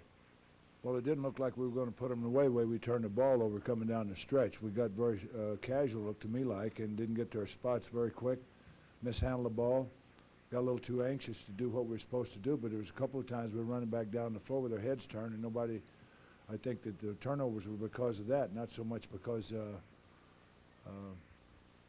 the guys knew where they were going with the ball, but you didn't want to hit somebody in the back of the head.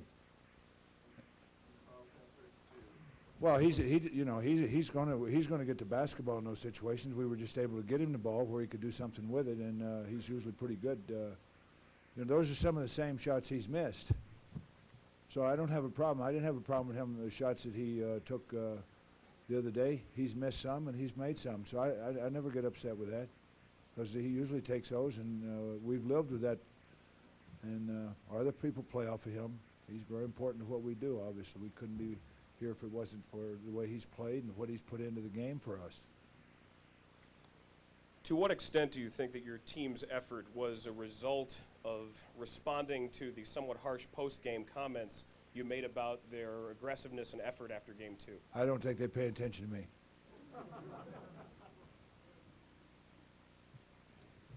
Jerry, where are we? Right here. When the Bulls made their run in the second half, do you feel like maybe your team was concentrating on protecting the lead rather than being as aggressive? I think you always get in that situation a lot of times when you're ahead. You play a little bit too conservative, and we kept telling them to play to win and not to lose, and that's an important factor.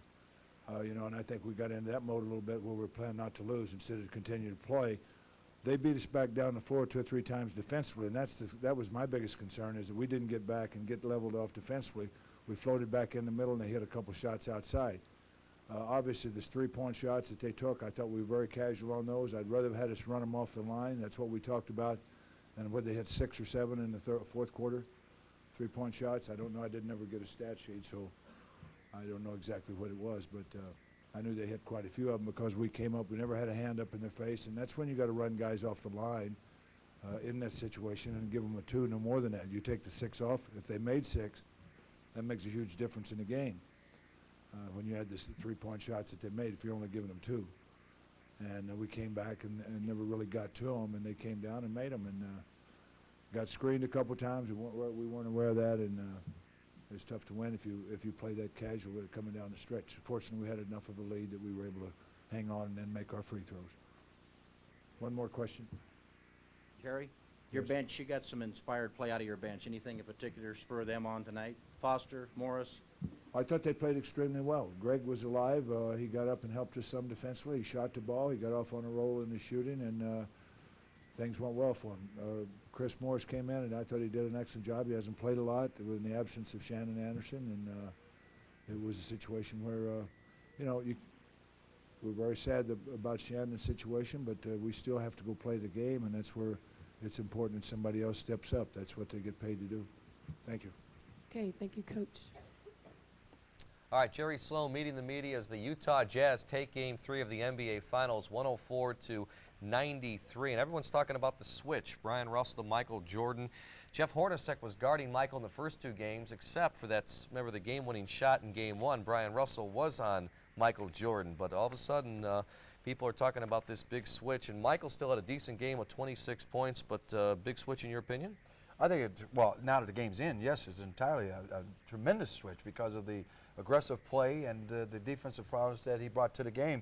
And I tell you what, that was a great move by Jerry. You have to make adjustments in the playoffs, and that's what Jerry did. You take a chance, and the result was, hey, victory for Utah. Yeah, and Jerry did mention something else. The Jazz hit their free throws, 14 of 14 in the final 2 minutes of the game. And still to come on tonight's edition of the Sports Channel Report, more post-game reaction from Game 3. And later, Norm has his keys to tonight's game as Utah wins it by 11. Also, we're going to check in on NBA draft camp as former Illinois star Kejuan Garris attempts to fulfill his dream. And the White Sox entertain the best team. Here's Phil. But you have to ask him that question yourself. There is a certain factor about that. Usually the first run, these guys kind of acclimate themselves to it. But they're the ones that experience it. I was a little bit short of breath on the sideline, but not too bad. Phil, what was the problem with Dennis? He seemed to either not be into it much, rebounding, or defensively. Was his knee bothering him at all? Has it cropped up again? I don't think Dennis would offer any excuses, and I won't offer any for him. I just thought we needed more productivity. We weren't getting productivity from either Luke or Dennis in the start of the second half. The first half they played, Luke didn't get a lot of minutes. Dennis did, but he wasn't really productive for us. And we just had to go somewhere where we get some productivity.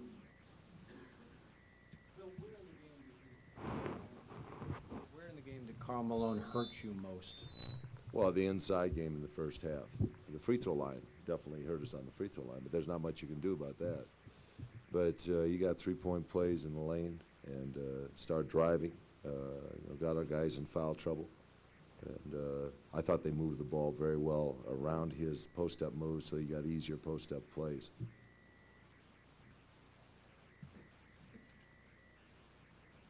What goes through your mind when a player like Foster, who's been on your team, does the damage he did to you tonight?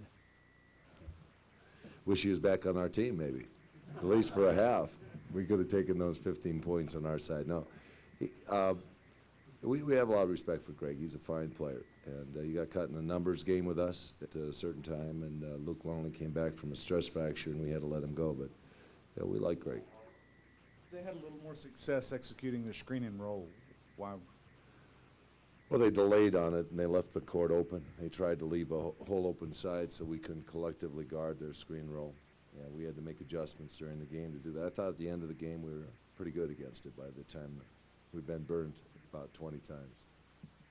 Was this the most assertive you've seen Karl in this series, and how do you deal with it when he's really on his game as he seemed to be? Well, energy-wise, I think they're a different ball club at home. You can see, obviously, this crowd is outrageous. What they do before the game is totally beyond limits. I'm bringing the earplugs the next time before the game starts so that I don't get hearing loss, or else I'm going to sue this organization for hearing loss. And they feed off that, and he feeds specifically off that. And I think their energy, their quickness to the ball, his quickness, made a couple great steals even on the defensive end. Outlet the ball and was out running before we knew, really that we'd lost the ball. So that activity level was very difficult for us to absorb. Okay, we'll take one last question. Okay, thank you, Coach. All right. Greg Foster will be coming in next. Phil Jackson meeting the media. Once again, Bulls losing tonight 104-93. Bulls dropping to 13-3 right now in the 1997 NBA playoffs. Still 2 wins away from the NBA title. Bulls 9-4 all told on the road now in the NBA Finals in their history. Let's go back to Utah and hear from Greg Foster. Somebody pinch me first. Greg, how sweet was that? The Bulls cut you after a very short time, and you come in here and your team desperately needed something, and you were able to provide it. You want the politically correct answer, or do you want my gut answer? I can't give you the gut answer, but I'm going to tell you it felt good. It felt real good. And I'll leave it like that. you and what you felt you had to give to them, perhaps? My whole attitude throughout this whole series is I'm trying to have as much fun as I can. If I keep the game fun, if I work hard, and don't put any pressure on myself to go out there and be great, you know, good things will happen to me. I'm letting the game come to me, and most often I'm just having fun with this. When Carl is really assertive on the floor, how does that affect the rest of you, you specifically? It affects all of us, definitely. You could obviously see that tonight. When Carl and John got it going, you almost feel like, hey, you know, I better get my butt in there and I better make something happen. And we've been riding their shoulders all year long. That's obvious. And we want to come in there and contribute for these guys, too. Phil just mentioned that the crowd was really amazing here. Is the home court in this series that big of a difference? Oh, definitely. You saw it tonight. It helps us tremendously. We have a lot of confidence playing here at home, and the fans are very knowledgeable about the game, and they really get after it. You know, this is the only show in town, and they're behind us all the way.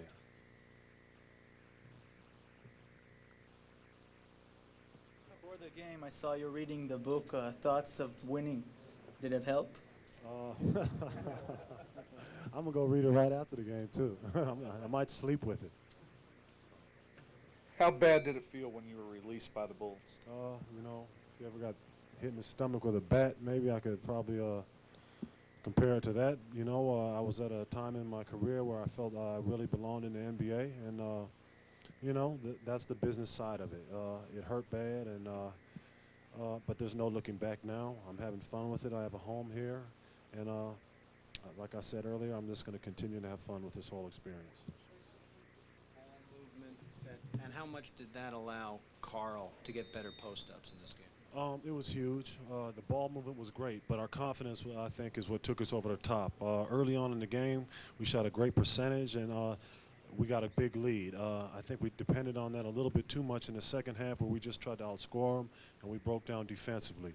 Obviously, as you saw, they made a run at us, and we can't let that happen. That was a huge run, and it kind of got scary. But for the most part, if we buckle down defensively, we'll be fine. Okay, can we get a microphone to the gentleman in the back, please?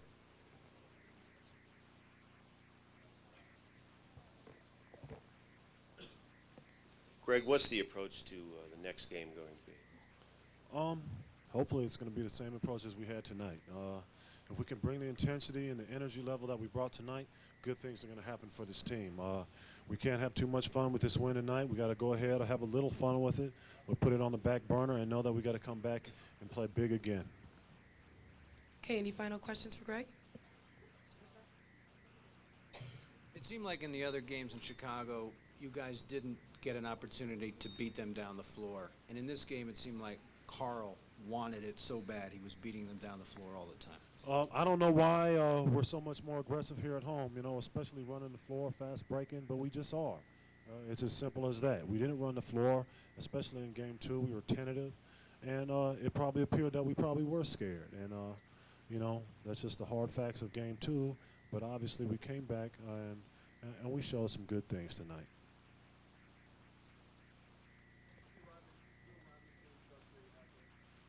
I don't know, and I really don't care. Yeah, to this point, sure is. That's putting it lightly. Greg, is the fear factor over? It's been over for me.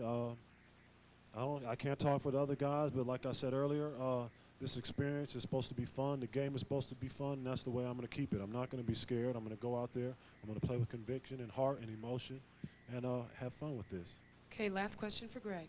Your rebounding was key to your getting out and running today. What kind of effort were you planning before the game?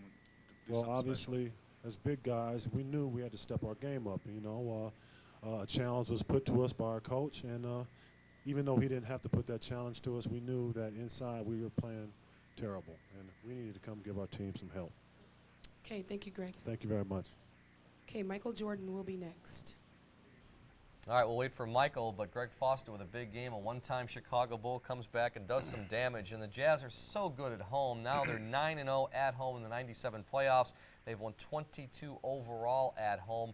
combined in the regular season and the postseason, and 47-3 all told in '96 and '97. And Michael's now ready in Utah. Okay, if you'd like to ask a question again, signal your hand. Michael, was the defense a little bit of a letdown today, or was the Jazz offense just better at this time around? Well, I felt it was more our defense. I mean, they put in one adjustment, one change, which was the motion offense. But they became a little bit more accurate on their screening rolls. Malone going to his right shoulder, left shoulder, getting into the post, making some shots, and that was the difference of the game. I felt early, and then they got the momentum of the crowd behind them, and we kind of lost our poise a little bit. Offensively, we missed some shots, and we started rushing shots, which is very typical, especially coming into a situation like this, where teams seem to be motivated and the momentum's with the crowd and everything, and we just kind of lost our momentum a little bit and our poise, and that led right into our defensive intensity. Michael, did the altitude or anything else bother you? You didn't look like you were moving around too well tonight. No, I felt fine. I felt fine. The altitude didn't bother me at all. Particularly in the first half, do you think you guys were settling for perimeter jumpers too much instead of attacking like you had in the first two games? Probably. I think that was that led to our poor performance offensively. We hit a couple of outside shots, and then we started living on the outside shot. And I think to some degree we have to pound it back inside a little bit, and we never really got Luke involved. And a couple of times I got into the post, a couple of times Pippen got into the post. But other than that, I mean, Brian Williams played good for a while in the post, but we never really established an inside game throughout the whole course of the game. Did that also help them get out on the break? Taking the perimeter Sure. shots and I mean, we took more perimeter shots, and the misses, the long rebounds led right to their break, which is, with this team, if you give them an opportunity to get in open court, they can put you back on your heels, and that was certainly was a big plus for them today. Can you talk about Karl Malone's game, Michael? And he was clearly more active tonight. Yeah, I think he felt comfortable at home, which he came in and made a statement to go inside and get some offensive attempts, and it became effective, and our defense never really reacted well towards Karl's explosiveness in the first half. So, I mean, I think we kind of got laid back and on our heels a little bit, the way he came out aggressively, and that's Karl Malone that we all know. He's a constant pro. He had to expect that he was going to come here and play the type of basketball he started with, but we never met his intensity level at all defensively. You guys got beat on the boards and led to them getting out in their running game, which means you got to beat them on the boards the next game. What about Dennis and all of that? Who's all of that? You mean Dennis is all of that? Okay. Dennis, he really didn't give us much tonight. I think he never really got into the flow of the game, and his enthusiasm wasn't quite the same as we normally see with Dennis. And hopefully he can bounce back for next game, and he brings that intensity to the defensive rebounding. They beat us on the boards, on the offensive boards, and then next thing you know, they're getting three-point plays back at the basket. So I mean, that hurt us early. But I think it's important to get Dennis back in the flow of things. Michael, were you surprised by Karl's first two games of this series, and why is he such a different player here in the Delta Center? Well, I mean, I can't evaluate Karl's game. I think, certainly at home you feel more comfortable. The surroundings, you tend to get some better treatment in terms of calls.